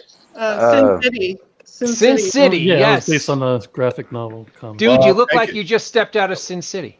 I'll take it. I don't know. I'm gonna have to figure it out. It really does look like you have a filter. I don't. Some sort. I swear I don't have any filter. So I'll figure it out. Let's do it. You just need to be all dark and have glowing eyes. I'm okay with that. So how's everybody doing tonight? Great. Okay. Hey, David. Awesome. David, Hey. question for you. What's the creative process mean to you as an abstract concept? It means doing something that lets me escape from the humdrum realities of life. Excellent answer. Truth. How do you keep your creative spirit on track? We lost Grieco. You know, every time I come on, Grieco disappears. I'm starting to take it personally. Well, he just told me in the background he does it on purpose. Oh, there you go. There he is. You know what? All those years I would watch Booker after Parker Lewis Can't Lose. You think the least he would do is stay on when I'm on, man. Right? He's I back. think the internet saw that there was more than 6 people in a group, and they kicked me off because of social distancing. Oh, there you go. It's hot in the city tonight, my friend. Yeah. So what was your question, George? I'm sorry, I was in space. How do you keep your creative spirit on track? You know what's so funny? I don't think it's anything that I consciously have to worry about. Just growing up, I was always such a crazy lover of cinema and of pop culture, and especially of like cult horror films. And every day I wake up in this warped, frustrated old man mind of mine, there's something conjuring up what's the next lame brain film or book or something that I want to get involved in. It's literally just 14 days ago, I had no idea that I would be shooting a movie right now. And it all just kind of fell into place. And people I never in a billion years thought would even remotely think of working with me are working with me. So it's just really just a matter of getting, just pushing forward every day and trying to get, you know, those crazy thoughts out of your mind and onto either paper or onto, you know, digital media or onto film. Excellent advice. Well, listen, you have a good show coming up tonight, don't you? And Yes, we're about out of time here. So what I'd love to do is thank everybody for coming on, and Yeah, thank you guys. yeah, seriously, Grieco, love you, brother. Thank you. GMT, love you. Thank you, brother. Chuck, love you, brother. See you hopefully soon. Yeah, definitely. Daniela, thank you for coming on. I am going to start dropping people out, so don't think I'm being rude. Real quick. I just want to say I really like the new Grieco song. That's bad as fuck. It is fucking awesome, isn't it? Much respect. Much respect. Thank you, bro. I appreciate it. See you, Oh, Chuck. yeah, man. See you guys. See ya. All right, Daniela. We will. Oh, okay, she did it. Wow, she was easy. She took the power out of your hands. She did. She's like, Grieco. I'll hit you up in a little bit, brother. See ya. Thanks, man. Be well, Richard. Awesome as always. Yes, tonight I'm super excited because we have Jason Horton on, who a lot of people in the independent film community knows as a director, but he also does a web series on YouTube where he loves to share all of his experiences and his wisdom with filmmakers. So he's an awesome guy, and I really think all indie filmmakers who are watching this tonight should definitely stay tuned for watching Jason. He's a really cool cat. Awesome. Well, I'm looking forward to it. You seem to be. No, I met him in the green room. I just got everything just started. I just started getting some messages. I just met him in the green room. I've watched his YouTube videos before. He's a phenomenally intelligent guy. He's got some phenomenal advice for filmmakers. And I think he's a great guest. I'm truly looking forward to your show tonight. So awesome. Thank you, brother. Yeah. Someday you must let me into your Sin City world because it looks so cool. And I'm going to have to figure out what the hell is going on. People on. are going to be willing to pay for that filter. I know. It's awesome. I mean, it's a good thing. Okay. So maybe we should do a survey. Do people like this? If they like it, I won't try to. With George being such an exceptional director that he did that on purpose, and he did a lighting scheme so that he looks cooler than everybody else. We're on to you, Romero. We're on to you. David, thank you so much for everything, man. I can't wait to move into the next the Indie Brigade 2.0 with you, brother. Oh, sweet, brother. I will see everybody at the top of the hour. And great show tonight, guys. Thanks. See ya.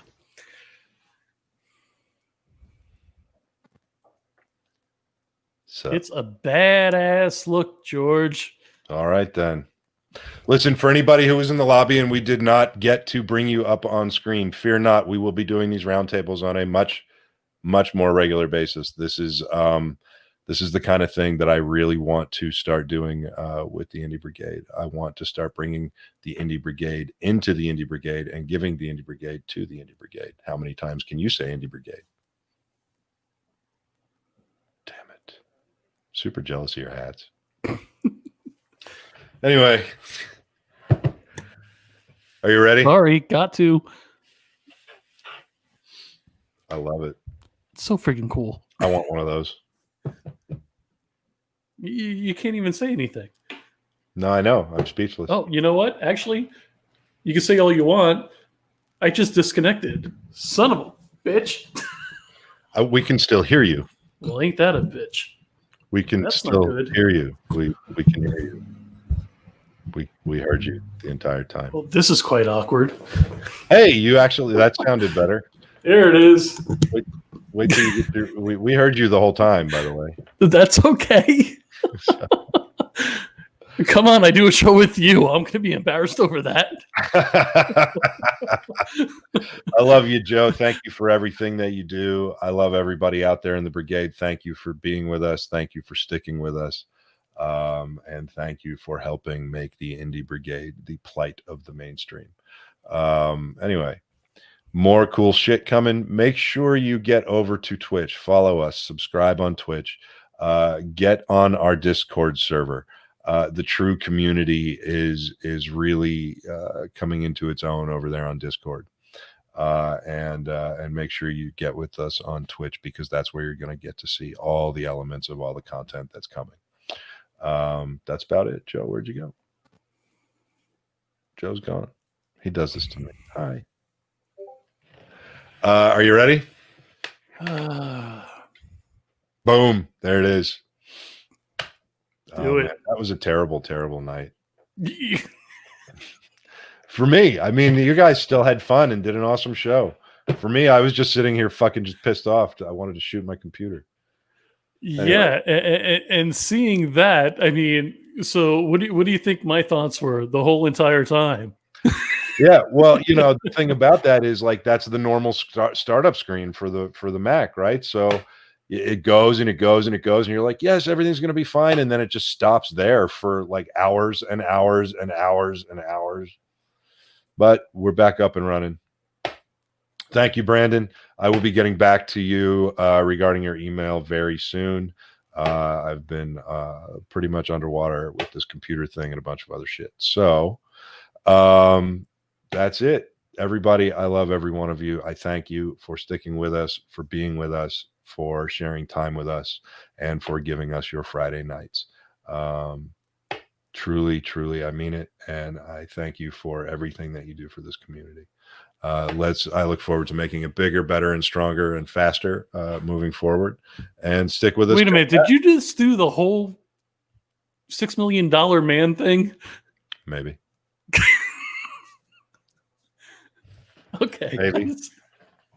All right. Are you ready? Later, Atai. Are you ready?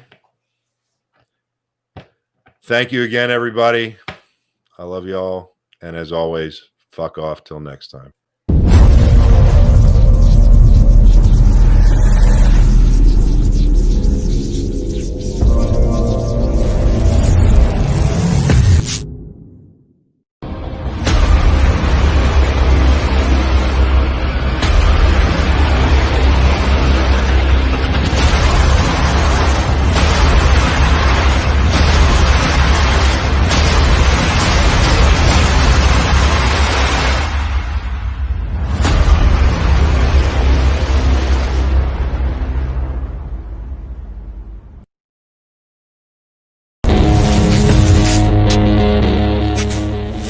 To be an indie means we buck a system that doesn't want us. To be a fringe filmmaker means we don't do it for them. We do it for ourselves. To be an outlaw on the fringe means we'll die before we fail. Be an outlaw.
should probably take that down. What do you think, Dave?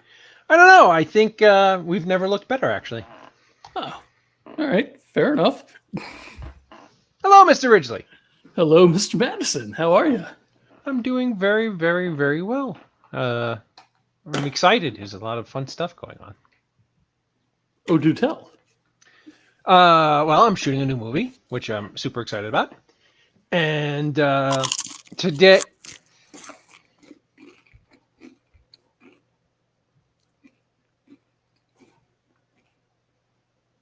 Oh, come on. Find the humor in it.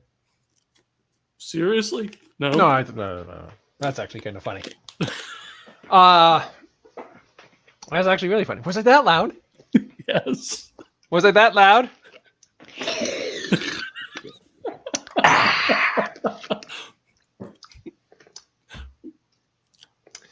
And in addition to... Ladies and gentlemen on live TV, watch Joe Ridgely choke on his chips. You don't get this kind of stuff at just anywhere. I'm aspirating. Yes. And today, for the first time ever, my film Mr. Hush is available worldwide for streaming on Amazon and Tubi. And Mr. Hush Legacy, for the first time ever, is available for streaming on Amazon Prime and on Tubi. So it's pretty exciting stuff. A lot of people who haven't gotten a chance to see the movie yet can now just pop it on for free and check it out whenever they want. So, Mr. Madison. Yes. When I asked you if you had any pictures for me to load, why do we need to load movie pictures or movie posters of those?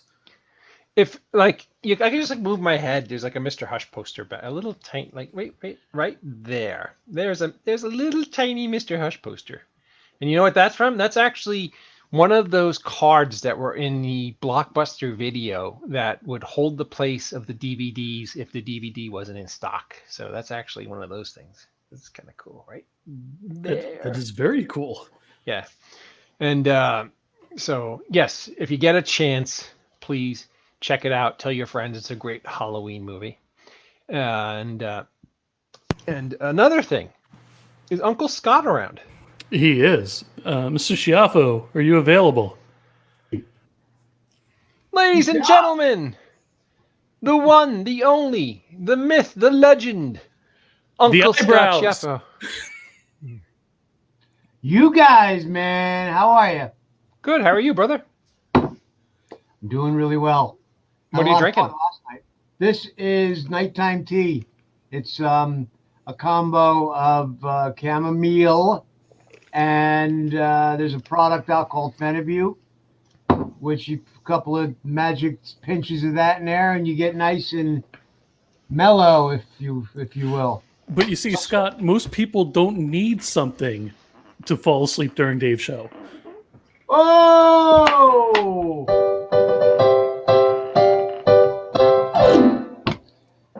Wow, zing! Well, no, I'm not looking to fall asleep. I'm looking to just get nice. Nice. Nice. We had a crazy weekend, man. I had a.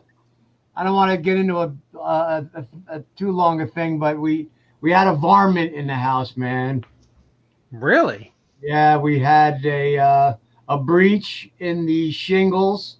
Now we knew we had a squirrel that was coming and going, and we got him out, but we didn't repair the breach properly, and we thought Mr. Squirrel was back. And dudes, this 2 nights ago, it was a raccoon, and it's a drop ceiling in the front in Jules' area, and he popped his head down, upside down, like Spider-Man. Dude, she thought it was adorable. I peed my pants. It was an upside down bat head. Picture a giant bat head, the raccoon head, upside down, dead black eyes like the shark in Jaws. Just dead black eyes, staring and like motionless. And I thought for sure he was going to just launch out and have rabies and kill us all. I mean, but it flipped me out, and he was loud and crazy, but thankfully he got out. We fixed the breach. Nobody was hurt. Raccoon wasn't hurt. He probably was just really scared. But within those scenarios, you've got to, for everybody's safety, you got to assume the worst and just say, okay, I have to assume it's got an infectious disease or is rabid, because you don't need a scratch or a bite, and then to find that out. So, oh God! But when that the head popped down out of the drop ceiling. Again, if you could picture a big old raccoon head, and they got the mask. Yeah, what was it? The big burglar kind of. They got the burglar thing going, and these dead black eyes just staring me down. I'm laughing my ass off, but I can't even imagine. I would probably drop a brick. Absolutely. We expected another little wacky, harmless squirrel, which they're not really harmless either. But we got, it's a different animal. Raccoon. He was, like I said, with these dead black eyes, and motionless. And then you're Googling, and they're saying that when they're motionless, they could have rabies, because usually they're kind of herky-jerky motion. So I'm like, all right, well, that's not a good sign. But, I felt terrible for him, too. I'm sure he was scared to death. But he got out, thankfully, on his own. And we plugged the hole up, we think. But and now Scott's going to write a script on this. Scott, I don't mean to alarm you, but if you look over your right shoulder, he's literally just sitting there smoking a cigar. Oh! But dude, the upside down thing was freaky. So just the head. Yeah, out of your drop ceiling, right? And then one arm, and he just dangled that arm for a while. You should have pulled a Kristen Dunst and pulled up his little raccoon mask and planted a big wet kiss right on his little raccoon mouth. Oh my God! I just like, because to not be expecting that, to think it was a squirrel, and then to just see that big head. Like I said, it looks like the head of a bat, only big. And I just was like, wow. Not even going to say we had those as pets in New York, but. So, Joe, I know you are a huge superhero fan and superhero movies and stuff. What do you think about all this talk of Toby Mcguire and Andrew Garfield being in Spider-Man 3? Does that excite you? Love it. Wouldn't it be awesome if Sam Raimi actually got to direct Spider-Man 3? Because he's doing Doctor Strange right now. Well, yeah. And I mean, the whole universes, the sub-universes, and absolutely. To do a live action movie of that. When you say 3, he did a third. You mean a third of the most recent reboot? Yeah, the talk around the water cooler right now is that Spider-Man 3 featuring Tom Holland, the new Spider-Man, is going to be a multiverse film that has both Tom Holland, Andrew Garfield, and Toby Mcguire. Now, they recently did an animated movie which basically did the multiverse, yeah. Yes. Yep. So, and that was phenomenal. Yeah, I always wondered why they got Chris Pine to play like Toby Maguire's Peter Parker. It was a strange choice instead of just getting Toby Maguire. Fair enough. I mean, he works at a Lowe's now. It might as well. Oh no! Really, what was the last thing you saw Toby Maguire in? It's funny. I saw some internet, not so apparently he's had his ups and downs and some weirdness and, caught up in some not so great behavior related to gambling and treating people at a casino poorly. I saw that story popping up over and over again. But you don't know how much stock you could put in that. And, it's just, but I saw that this is coming up. I was like, why we don't see Toby much anymore. And apparently he had a couple of ill-fated things where he was producing that didn't go well. And now he's kind of like, I guess, laying back a little more, waiting to reinvent himself. The truth of the matter is, between the 3 Spider-Man movies and Seabiscuit and all those hits that he had in a row, he probably is worth north of $100 million. And when you get to be that rich, why bother showing up to do anything? Let's just be honest. Well, from what I understand, Leo DiCaprio got him a few roles. Well, he didn't get him Spider-Man. Oh, I think I know what you're talking. You mean This Is Going Back? Yeah. Yeah. No, they were buds. Cider House Rules. There was another wonderful film. And the Wonder Really, Boys. Yeah. Oh God, Robbie Downey in that. That's so weird. It's like Peter Parker is stooping Iron Man in that movie. It's kind of creepy. Or Iron Man stooping Spider-Man. Yeah, nobody wants to redo the bedroom scene with you, Dave. Yeah. It's funny. I got a Spider-Man shirt on tonight. How ironic is that? It's weird. All right, Scott, go get your Iron Man shirt on. Oh. Listen, we're going to call you Wonder Woman in a minute, pal. So, Mr. Ridgely, do you have that picture that you've been taunting me with the last couple of days? I do. And Put it up for a awesome picture. Well, ladies and gentlemen, that's me realizing that I have to do another show with Joe Ridgely. No, this is a still from the film I'm shooting currently, and really has rejuvenated me in a way that I didn't think was possible. I found my passion for filmmaking again and my love for it. Next week, I'm going to be shooting with two of the most iconic people I ever worked with, so I'm super excited. Other than, of course, Scott, who's a living legend. And so, Mr. Ridgely, of course, right? Oh, Mr. Ridgely. And I'm going to say right here on the air to everybody who's watching, Mr. Schaffo, I would love to have you involved. So please let me know if we could fit you in, if you could fit me in your schedule so that we could shoot. I'll send you the script this weekend. Yeah, sure. I was thinking we'd catch up. I know a lot of times we powwow on Sundays. Mm-hmm. You and I. Sundays is a big day for me to catch up with folks and see what's happening with some new projects. And when I saw you posting, I knew something cool was happening, and I figured you and I would speak eventually.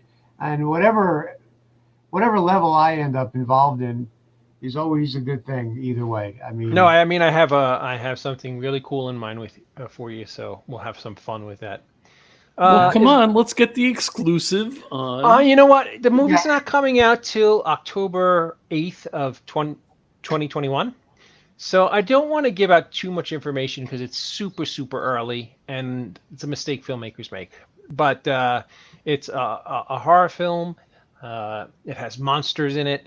And it's going to have a loving vibe of 80s horror films, much like American Werewolf in London and The Lost Boys. If you like that type of movie, you're going to love this movie.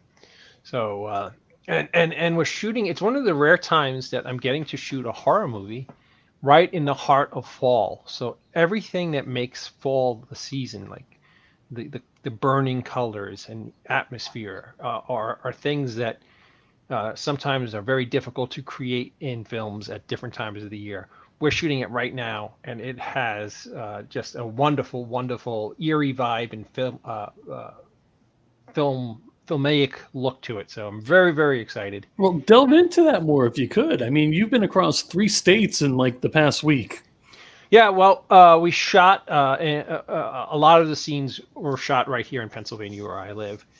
In New Jersey, there's a very small deserted town called Walpack, and we needed a town that had nobody in it. And when I say it's a town that me and 5 other crew members showed up in, and 1 other actor, and it's the most bizarre thing you ever seen. You would think that it was an abandoned town, but it's not abandoned. It's just not heavily populated. It's just very, very strange. And we shot that scene in Walpack. And then a wonderful scene that I had to shoot on what's called a roto track, meaning that the camera moves. It's on like a computer timer, and it moves a very specific way, the same way twice, so that you could have one actor play 2 different parts in the same scene, which is super cool, and I'm super excited to ultimately. It sounds super expensive. Well. If I have a friend who was able to hook me up on that, but it generally would be super expensive. The first time it was ever used, believe it or not, was in Back to the Future 2, when Michael J. Fox played his father, his son, and his daughter. all in that same scene. So, yep. So I was super excited. That scene came out, from what I saw from the dailies, the scene came out awesome. And that's the scene with the scary jester. So I can't wait. Just super excited. And of course, on November 1st, Scott, Brian, and I's new film, which came out July 17th, Wit's End, will be available worldwide on Amazon Prime, where you could just stream it in any place in the world on November 1st. It'll also be available on Tubi and Caliber and Fandango, a whole bunch of sites. So November 1st, look for Wit's End. Wow, that's pretty awesome, man. Yep. If I may bring up something, yeah, and it was really cool, and it was like 24 hours ago. Oh yes, last night the Indie Brigade had its very first viewing party of the great Libby McDermott film, and Matt Staley, of course, Darkness Waits, starring the great Scott Schiavo, and Conrad Brooks was his very last film. Oh, and there's a cut from last night, and the legendary Jim Crut joined us, and Libby and Matt are right above me, and the beautifully Emily Whitcomb is to my right on that cut, and the goofy guy up in the left-hand corner is of course Joe, and some chick who looks like a werewolf is up on the top right. No, Stephanie Saberhagen, right? Is that her last name? Is she any relation to Brett Saberhagen? I do not know. I'm not familiar with her. You, Joe? I am familiar with her. She is part of the brigade, and I have no idea. Without further ado, Scott, I want you to stay on for a moment because I want to introduce you to my guest tonight. He is an extraordinarily talented filmmaker, and he does scores and scores of films. Is Jay available? Oh, he is. And Scott, just so you know, you're on the radar with the CD, and you're on the radar with your projects. Ding. Don't worry, we weren't going to let Scott go without hooking him up. Yeah, I know. I just want to show some special. Well, yeah, I was hoping you would expound upon the guest a little more because I was doing some homework on him as well, and then bring him on out. Oh, absolutely. His YouTube channel is phenomenal if anybody hasn't seen it yet. Jay, give me a thumbs up if you're available. All right. Ladies and gentlemen, Mr. Jay Horton. Jay, how are you doing, pal? I'm doing real good. How are you guys? Hey, Jay, I want to introduce you to somebody you probably know as the Chuli's Gum guy, or he's one of the stars of Vulgar, or my new film Wit's End. Jay, this is Scott Schiavo. Hi, Scott. Good to meet you. Nice to meet you, Jay. How are you tonight? Pretty good. Pretty good. You know, Jay, I just realized it because it's been driving me batshit crazy. First of all, I'm enamored with your YouTube channel. You're brilliant, you're kind, you're smart, you're a really nice guide to filmmakers. But I just realized because your voice sounds like somebody to me. And this is going to blow your mind, and it's going to click right away because you even kind of look like him. I'm on the edge of my seat. You look and sound just like Dana Carvey playing George Bush. You know what? I've heard that. Actually, in high school, I used to do a Dana Carvey doing George Bush impression, and I was pretty famous for it. You know, just do this for me. Not gonna do it. Oh, shit. It's been a long time. Not gonna do it. You gotta do it again with the fingers. Yeah. Not gonna do it. That's perfect. Yeah, I could take that on the road and retire. You know, absolutely. That's gold right there, my friend. Right. First of all, thank you so much for joining my train wreck of a show tonight. But we're going to have some fun.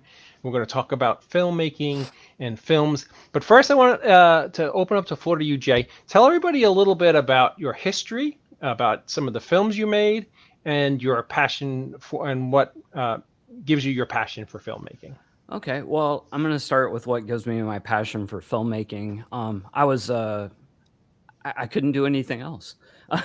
In school, I was not that I'm a big guy now, but I was tiny. I couldn't play sports. I didn't have a lot of friends. I watched movies all the time, and I got known for, I had a really good, almost encyclopedic knowledge, of film. I could name the directors, the actors, the costume designers, and people would always ask me, "Oh, who is this or who did that?" And I don't know, it made me feel good. And then I got involved in drama in high school, and it just kind of went from there. I got a little sidetracked right out of high school. I was in a band and, some drugs and stuff like that. And then around 24, I went to film school, graduated from UNO, and I made my first film in 2003. Yeah, summer of 2003. Just right out of college. We made it for about $4,000. It was called Rise of the Undead. Oh, Sold sweet. It. Yeah. We sold it to York Entertainment. Never made a dime. Got ripped off. But it got out everywhere. It was in Blockbusters and Hollywood Video and all that. Then I moved to LA. Couldn't get arrested. Could not get a job. I worked at Starbucks for a long time. Finally ended up talking somebody into financing another movie for me called Edges of Darkness. It was a zombie flick, and that did really well for me. And I started getting known for being able to take low budgets and short time periods to shoot, and I just kept getting more gigs. So I directed probably 15 movies for other people, and then got a little bit tired of not having ownership. I'd get paid a modest amount to do these movies. I would write them, I'd direct them, I'd edit them, put them out, and then not own any of it. And I'm watching, these the producers that are making them, they're making a lot of money, and I'm like, geez, I want to do this. So I kind of started doing it for myself, and that's what I've been doing ever since. That's awesome. Scott, can you stick around, or do you need to sign off? I know you had some things that you needed to do. Yeah, I am going to buzz off, but not permanently. I might pop back in a bit. I wanted to say hello to Jay and say your IMDb since the early 2000s is insane, and that's a lot of body of work, which is really impressive. And so all the power to you, brother. Thank you so much. But yeah, I'm going to skedaddle and check for raccoons. I'll be around whether you like it or not. You know what, Jay? I think you and I should team up and make a sci-fi original about a giant monster raccoon attacking Scott Schiaffo. I mean, that's Scott. Well, you know what? I have wild Canadian geese out on the lake behind my house. We could do like a Canadian geese versus the raccoon. I like it. Yeah. Or raccoon Zilla. Right. I'll see you later, Scott. All right. Be good, guys. Nice meeting you, Jay. You too. Yeah. So, Jay, tell me a little bit about growing up. You said you loved film and you escaped in life in films. Tell me some of the films that really touched you and inspired you to become a filmmaker. Well, it's going to sound odd, because I got into horror, and that's what I became known for making. But initially, I was my mom was a single mother, and we really bonded over The World According to Garp when I was really young, one of Robin Williams' first movies. And I mean, it still means a lot to me. Like, I just loved that movie. But then, I got into my brother when I was, I must have been maybe 10 or 11. And he took me to a midnight showing of Dawn of the Dead, Romero's Dawn of the Dead. And I mean, it just blew my mind. I loved it. And I made him take me back like weekend after weekend. We had this cool little midnight theater in Fort Wayne where I was from. So we'd go there all the time. And then, from there, I went into Return of the Living Dead and, oh man, I love Return of the Living Dead. I had a real thing for zombie movies then. John Carpenter's The Thing was a big one. But my tastes have always been super broad, I love movies. So, I would watch romantic comedies with my mom and I was really into those. I loved, Tootsie and, oh God, what was the one we used to watch all the time? Oh man, I can't remember now, but yeah. No, I mean, Absolutely, I totally get it because I also was brought up by a single mom. I had Yeah. five brothers though, which is a nightmare being the youngest. And I remember, and sadly, I'm known mostly for horror flicks, but the film that inspired me to become a filmmaker and what made me really love film, and I'm sure that it touched you too, was It's a Wonderful Life. It's Oh just yeah. every frame of that film is a masterpiece. It's like almost, and it's funny because when it first came out, it was a flop, but Oh yeah. but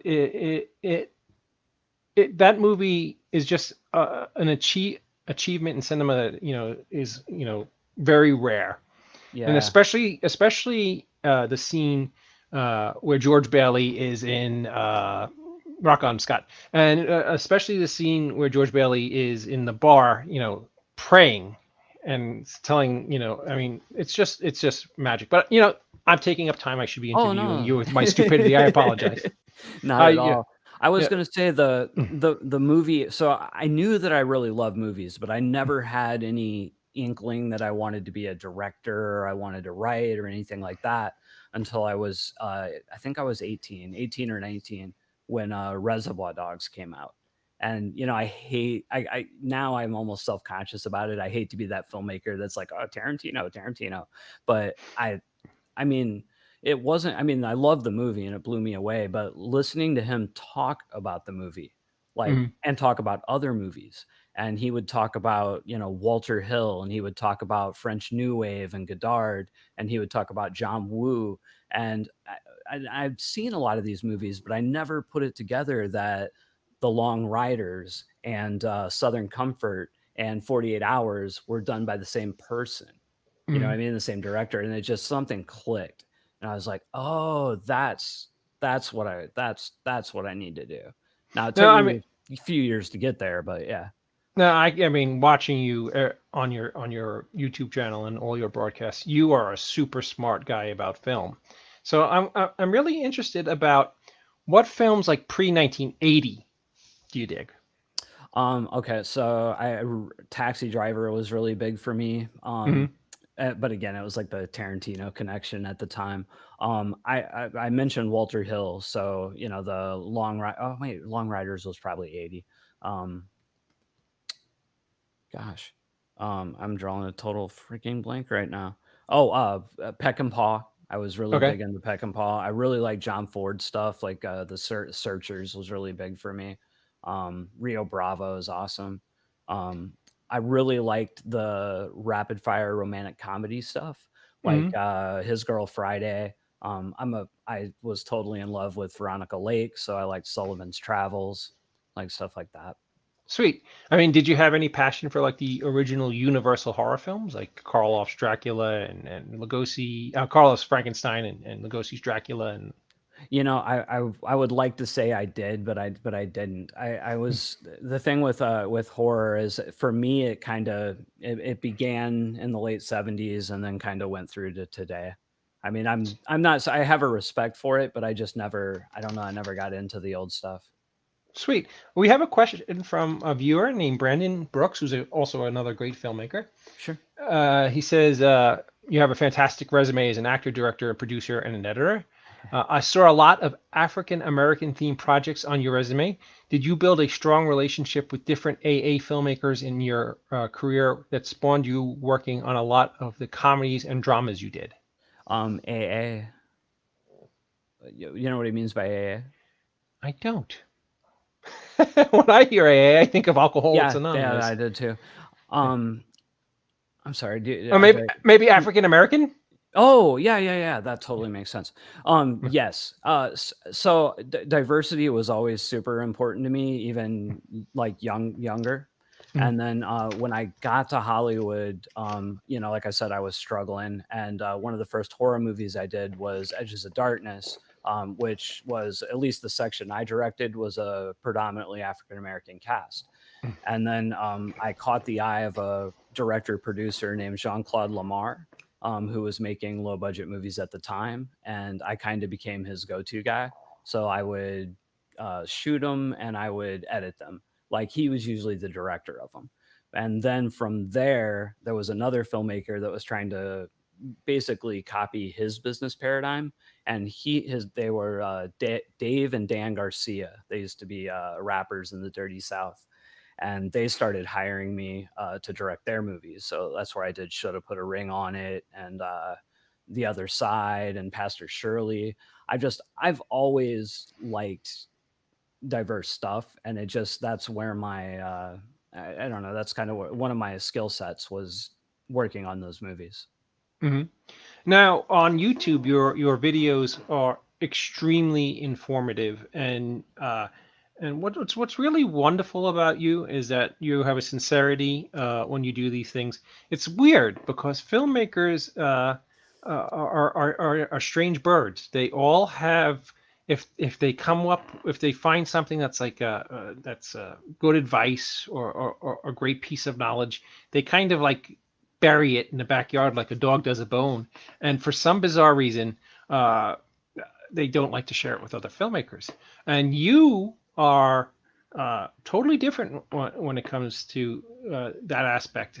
You're kind with your information, and you're generous with your knowledge because of how many films and how many wonderful projects you have. What made you decide to become kind of like the champion of the independent filmmaker? Well, I'd like to do like a grand, like, altruistic answer, but honestly, 100% truth is when I started it, I was looking for a way to get more eyeballs on the documentaries that I was doing at first.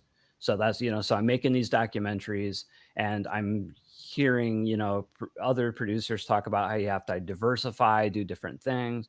And, somebody suggested that because of, how much stuff I'd done, that I do like a YouTube channel, talk about filmmaking stuff, and then put up links to your movies. And I was like, oh, that sounds cool. So I'll start this YouTube channel, but I won't push the movies at first. I'll just do the YouTube thing. And then something funny happened, maybe 2 or 3 episodes into it. I was getting feedback, not a ton. I mean, when I started, I think I had 200 followers, maybe. It was an old YouTube channel that I didn't use much, but I started getting this like really genuine positive feedback and people thanking me for doing it. And I was like, oh, wait a minute. There is something just to this. And so, it's been 8 months now, and, you'll rarely see me, pushing anything else on my channel other than, providing the information, and now I look at it as a way. I mean, people look at me sometimes and they're like, oh my gosh, I want to do that, or look at how great you're doing. This is 20 years, I spent prior to, 2015, I mean, I was broke most of the time.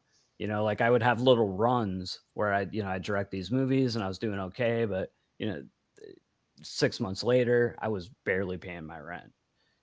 Freelance editing gigs, getting ripped off, or not getting paid right. It took a long time to get here, but I don't know. I really like doing the channel. No, absolutely.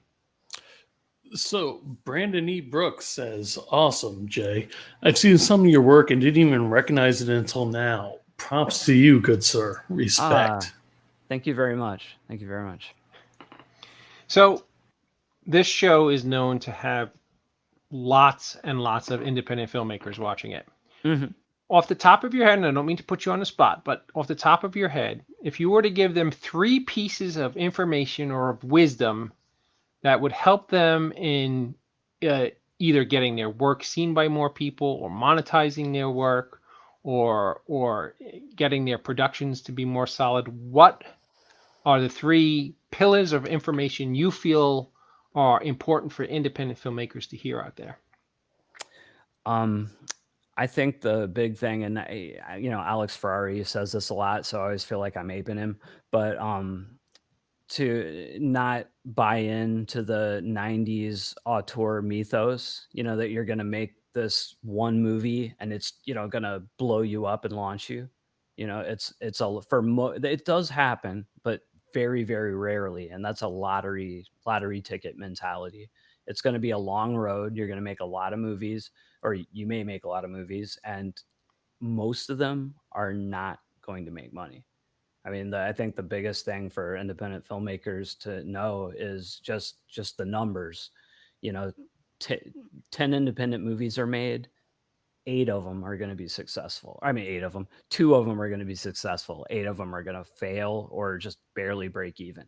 Like it's tough. Second, I would say humility, like being able to admit when you're wrong or being able to listen to advice from other people. Just because you're the director, you're the head of the set, you don't have to know everything. You know, it's okay to ask for help. It's okay to admit your fault, you know, admit where you're weak, get help. Um, Third, I would say, do I have a third one? With all the shows Yeah. you've done, you probably have 300 of them. Yeah, no. Third, don't let budget hold you back. You know, like there's so many filmmakers, you know, like I have to use this camera or I have to have this much money. If you don't have enough money to shoot what you want to shoot something else, but keep shooting.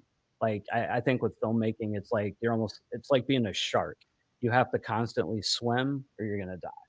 Like filmmaking, you have to keep moving. And if you finish a movie and then you put it out, get right into the next one. Because you know, and again, when I was working for the other guys directing their movies, this was back in like 2013 to 15.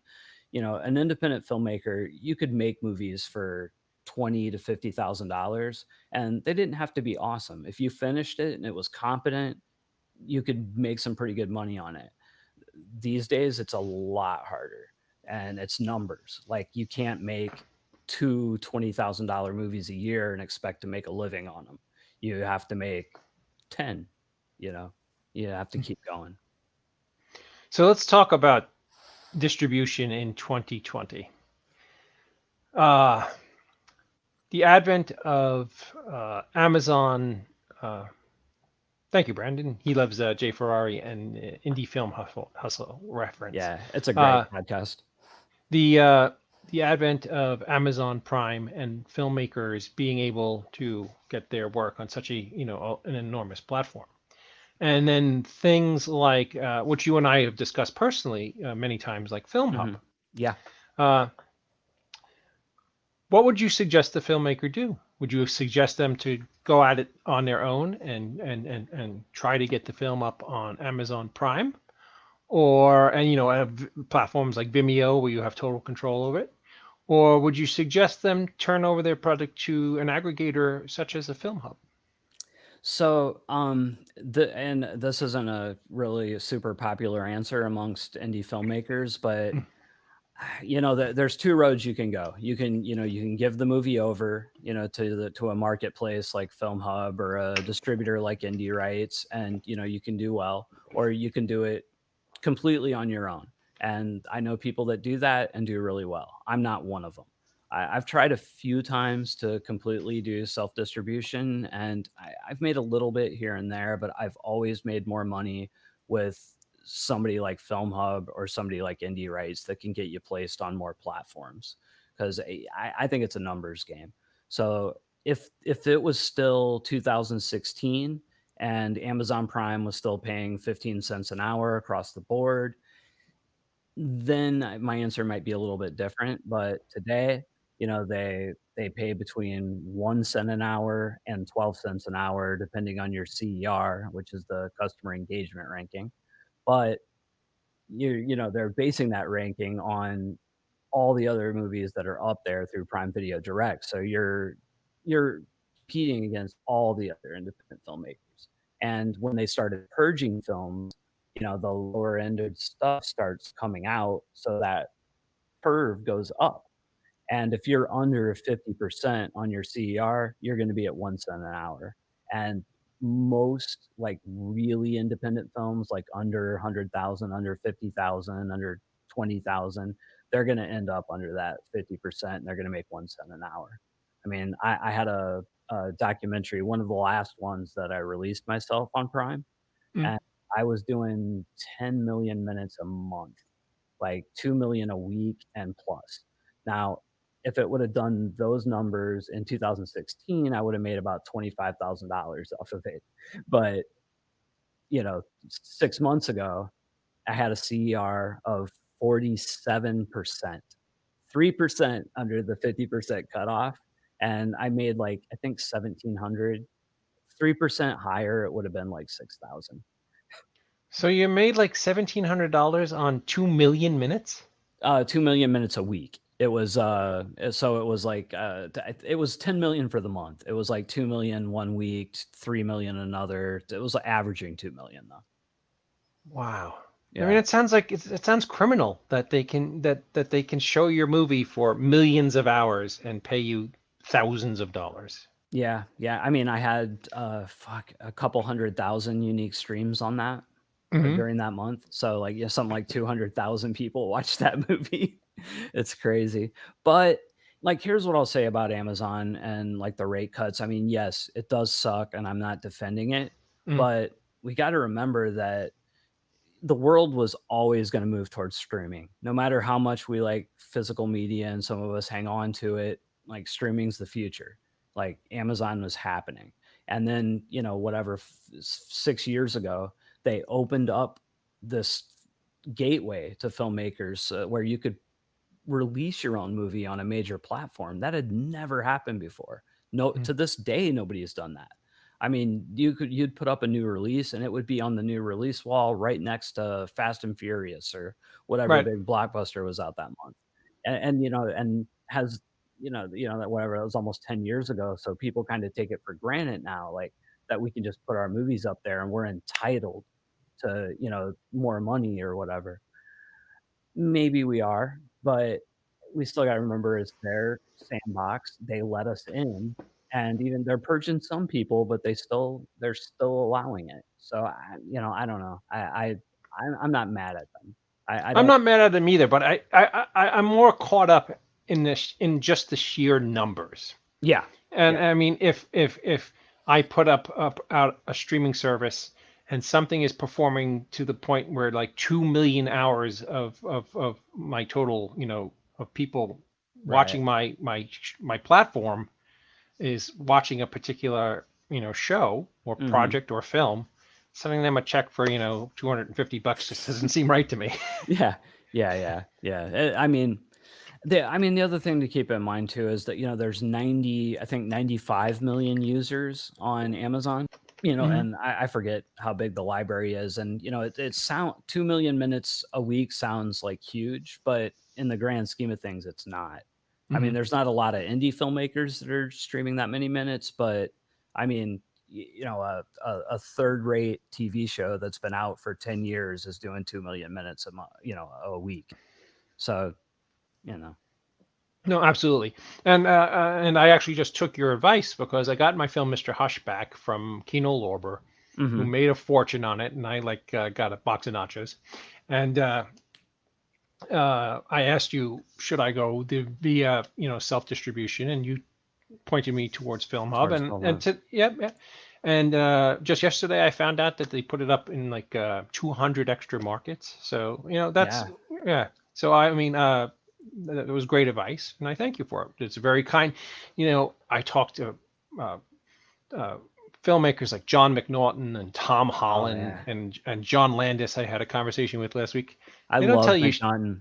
Oh yeah, he's man. a great. Man. Damn, Freeway. You should, when you get a chance, go on the Romero Pictures Indie Brigade page, and our episodes are in there. Yeah, and I had a whole hour with John. He's a great guy, and they're very, very generous with their time and knowledge about the physical nuts and bolts of filmmaking. Right. But they have absolutely no idea of what the hustle of I mean, they make their film, they get paid, and they go home. Yeah. And they are in a totally different ballpark than us indie guys. Oh, totally. But it's I don't know. It just strikes me if 2 million hours of Mr. Hush is being watched and 2 million hours of Fright Night's being watched, why would Fright Night get more money? But it seems like a bizarre thing. Yeah, I mean, and the other thing about Amazon that's, mysterious, we talk a lot about that customer engagement ranking or how to have a better customer engagement ranking, and they have their little like 4 factors: the unique views, the quality, I forget what they are now, but there's 4 of them that they mention. But so I talked to someone who I can't name, as non-disclosure stuff, but they have knowledge of Amazon's algorithm, and they told me that, and they wouldn't tell me what they were, but there's over 100 like behind the curtain factors that go into CER and stuff that you wouldn't even like. I was sitting here trying to think of what they could be and like writing it down, and I came up with like 15. Like I can't even imagine. Like stuff like like what city the person that watched it is living in, what their purchase habits are, like if they bought soap as opposed to electronics, like stuff like that, and it affects your CER. I don't know, it's very odd, and there's no real way to predict it. People, and I did early videos about how to have better CER, and I believed it, and then I got 6 months away, and then I'm realizing that, oh, wait a minute, like I mean, maybe I'm right, but there's no way to know for sure. No, absolutely. You don't know. Yeah. Now, does star power help at all with your CER? That's one of their 4 factors, so I'm assuming it does. Most of the movies that I've self-distributed, I didn't have star talent, so it's hard for me to say. I haven't seen a lot of that. And then like the numbers that I have seen from a few other filmmakers, again, like they didn't have big star talent, so I don't know. It says it does. I would assume so. Now, Jay, can you tell us a little bit about what films you're working on now? Oh gosh, I'm working on a bunch. So like I said, I was doing narrative films, for most of my career, and about a little over a year ago, again, because it got so hard. Like I honestly got tired of making narrative films for, $25 or $50,000, and just like the last couple I did lost, like I was just losing, and I didn't know how to keep this going, and it seemed like it was getting worse and worse. And a producer friend of mine had mentioned that documentaries were doing really well in the streaming, stratosphere, and I didn't really have any interest in making documentaries. I liked watching them, but no, I didn't really want to be a documentary filmmaker. But I was like, you know what, I'm going to try one. I'm going to throw it together. So I did this documentary called A Home for Spot. It was a dog rescue documentary for a place in Vegas. And again, it was kind of like the YouTube channel. I started doing it, and I'm listening to these stories, and I got emotional about it, and like they inspired me, and I was like, this is really fucking cool. So I was like, what else can I do? And I did a filmmaking doc, then I did a anxiety documentary. I suffer from really bad anxiety. And then I started doing these Bigfoot documentaries. I did 2 of them, and I did an alien documentary, and those 3 like really kind of opened it up for me. Like I started making more money on them. I was like, oh, okay. Like, so I've got another probably 3 paranormal type things. We were doing another Bigfoot one. We're doing a astrology one from a guy that was abducted by aliens. And then I just did a MMA fighting documentary. I'm working on in New Orleans, there's a true crime story about the Axeman, and I'm doing a documentary on that. And a partner of mine there, he's got another true crime thing that we're working on, and I have about 6 documentaries in post right now. Sweet. Lance Wagner, who's a part of the Indie Brigade, wants to know, is there going to be a Death Day sequel? I don't think so. I'd love to make one, but like honestly, when I talked about the last couple narratives not doing so well, that was one of them. Like, and I've talked about this a little bit in public, so I guess it's cool. But that movie shoot was just a nightmare for me. It was just there was a bunch of business stuff going on, personal stuff, day job, not really, like editing stuff. It was awful. And then in addition to the shoot being awful, it was the movie I tried to self-distribute first, and it was released like maybe 30 or 40 days after Amazon did their first rate drop. Oh, and it didn't do it, and it wasn't doing awful. Like if it was doing these numbers today, I'd be like, oh, okay, like 2,000 a month, that's pretty good.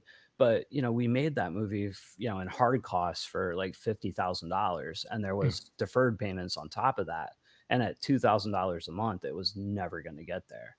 And I had investors complaining. So, I tried to go to a sales agent because I'd already released it. So I went to distributors first, but nobody was interested. They were like, you already put it out. It's dead to us. And I ended up finding a sales agent that shopped it and got ITN to pick it up. And they re-released it as Death Day. It was originally called The Campus. And then, they did okay with it. But unfortunately, the sales agent was not the best guy. And I didn't see any of the first 2 quarters of the money. And at that point, I found out that their contract with ITN, which I never saw or approved, was not legit. So I can't say exactly what happened, but I got the rights back and it's still with ITN. So we'll see what happens in the new quarter. Sweet. Well, in wrapping up, first I want to say thank you so much for joining us tonight. You are awesome. I'm a big fan of yours. You're a great guy. If there's anything I could ever do to help you, I'd be more than honored to do so. And can you tell everybody who's watching tonight where they can find you on social media? Sure. You can find me as the Jay Horton pretty much everywhere. Twitter, Instagram, on Facebook, I'm Jason Horton. On YouTube, I'm Jay Horton. I did the Jay Horton thing because there's a YouTube comedian named Jason Horton who has like 1 million followers. So I changed it like 5 years ago. Awesome. Yeah. Well, Jay, again, thank you for joining us tonight. And I'm sure I'm going to annoy you with a stupid I am. If I ever become a pain in the ass, say, Dave, go away. You're a pain in the ass. And I won't take it personally. Oh, no, I don't mind. Sorry. My producer, Joe, and my co-host. Sorry. What's up, Dave, Joe? Go away. You're a pain in the ass. Oh, okay. That's very kind of you to say. Why don't you just hurt my feelings in front of our guest, Joe?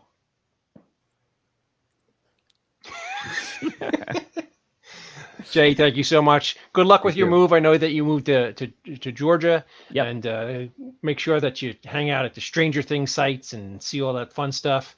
And be well, my friend, in this crazy world. And hopefully I'll have you on again. If you ever have a film or something that you want to promote, you know where to find us. Awesome. Thank you. Thank you, Jay. Be well. Ladies and gentlemen, director, writer, filmmaker, Mr. Jay Horton was on tonight. A wonderful filmmaker, extremely knowledgeable guy, and just a great all-around dude. Everybody, check out his YouTube channel. Holy crap, the wealth of information. No, I know. Joe, a lot of times we're on here and we blow smoke up people's asses about stuff because that's what you do on a talk show. But Jay Horton's YouTube channel for independent filmmakers is literally the gold standard right now. He's one of the very few who tells it exactly like it is and shares every bit of information that he ascertains and everything that he comes in touch with along his road as a filmmaker. He's just really, really a wonderful asset. Unlike Joe Ridgely, who's a Giants fan, no less. Is Mr. Schiaffo still around, or did he get eaten by a raccoon?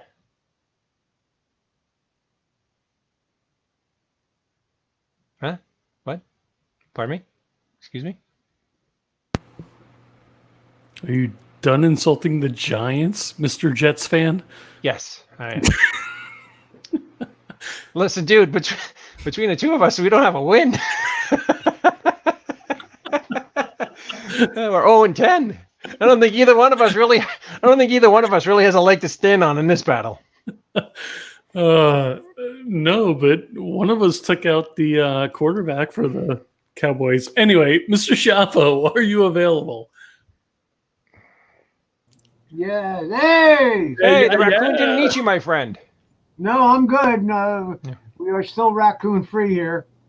Oh, Hey, that Jay Horton cat. Wow, really? I was doing a little homework on his YouTube channel and his IMDb. That's a busy man. yeah. And you know what's funny? He has such a like a calming and like real approach. And it's really just cool to watch his YouTube channel, especially the entire night was dedicated to independent filmmaking and independent films. And Jay knows his stuff. Bad juju. Bad juju. It must have been about the Dallas quarterback. Sorry. Oh, there you go. Yeah, he's a Texas guy, isn't he? Sorry, Lance.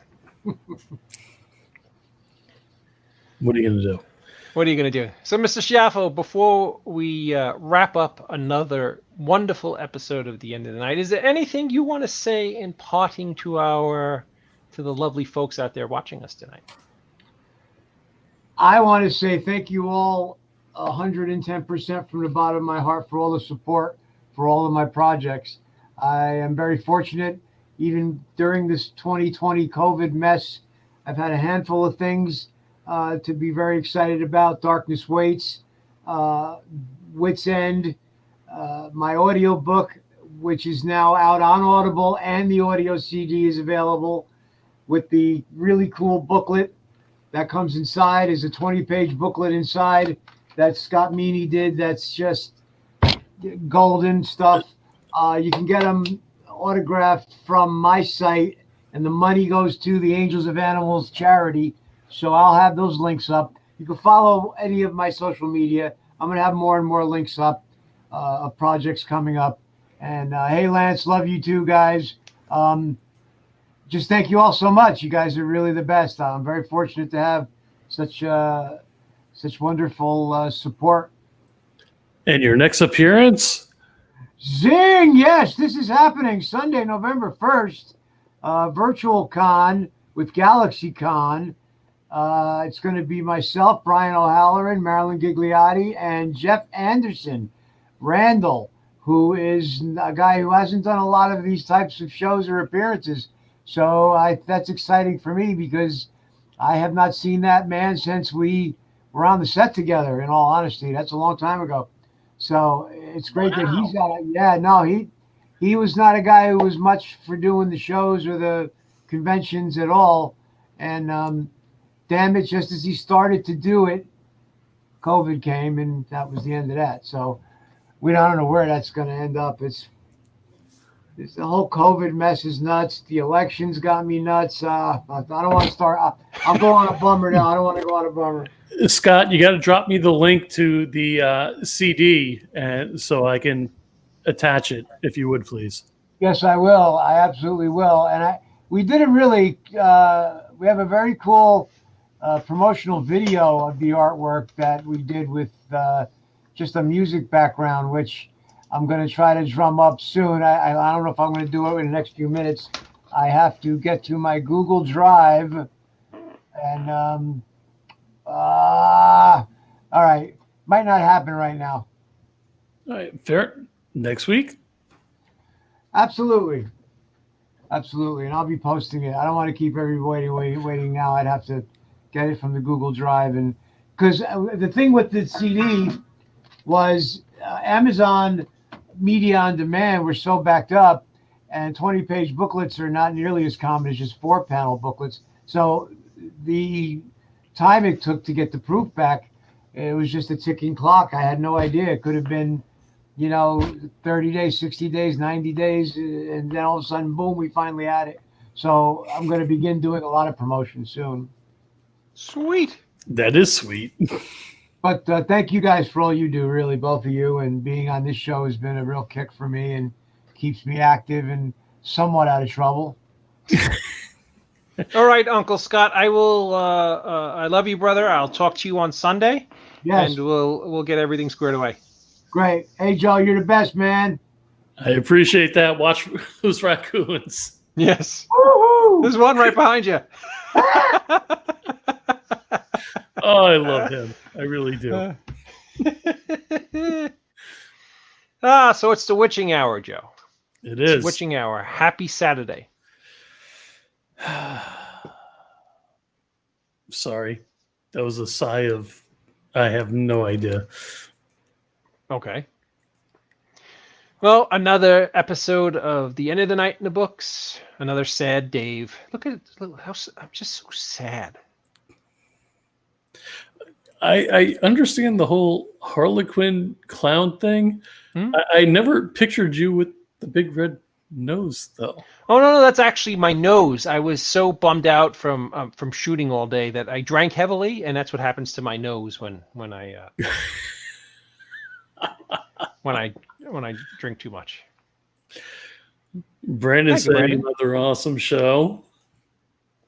Thank you. Thank you. All right, David, closing remarks. All right, ladies and gentlemen, again, thank you for watching us tonight. Thank George, of course, for letting me play in his sandbox. Thank Joe for being the architect and the mastermind of the entire every kit and caboodle. He's a great guy, a great producer, and a great friend. If you get a chance, please check out Mr. Hush on Amazon Prime. Watching the entire movie will get me paid 2 cents, so thank you. And but no, please, I just want you to enjoy the film. And Mr. Hush Legacy is also now available on Prime, and they're both now available on Tubi. They're both now available worldwide. November 1st, Wits End will be streaming on Amazon Prime and on Tubi, so let's everybody can check it out. Who was too cheap to actually pay for the movie? You cheap bastards. And but that's all I got. Hold on a second. I know I've written. Okay, see, I wrote it down. Now watch this. This is a Jimmy Stewart type performance. Remember, no man is a failure who has friends. See you next week, everybody.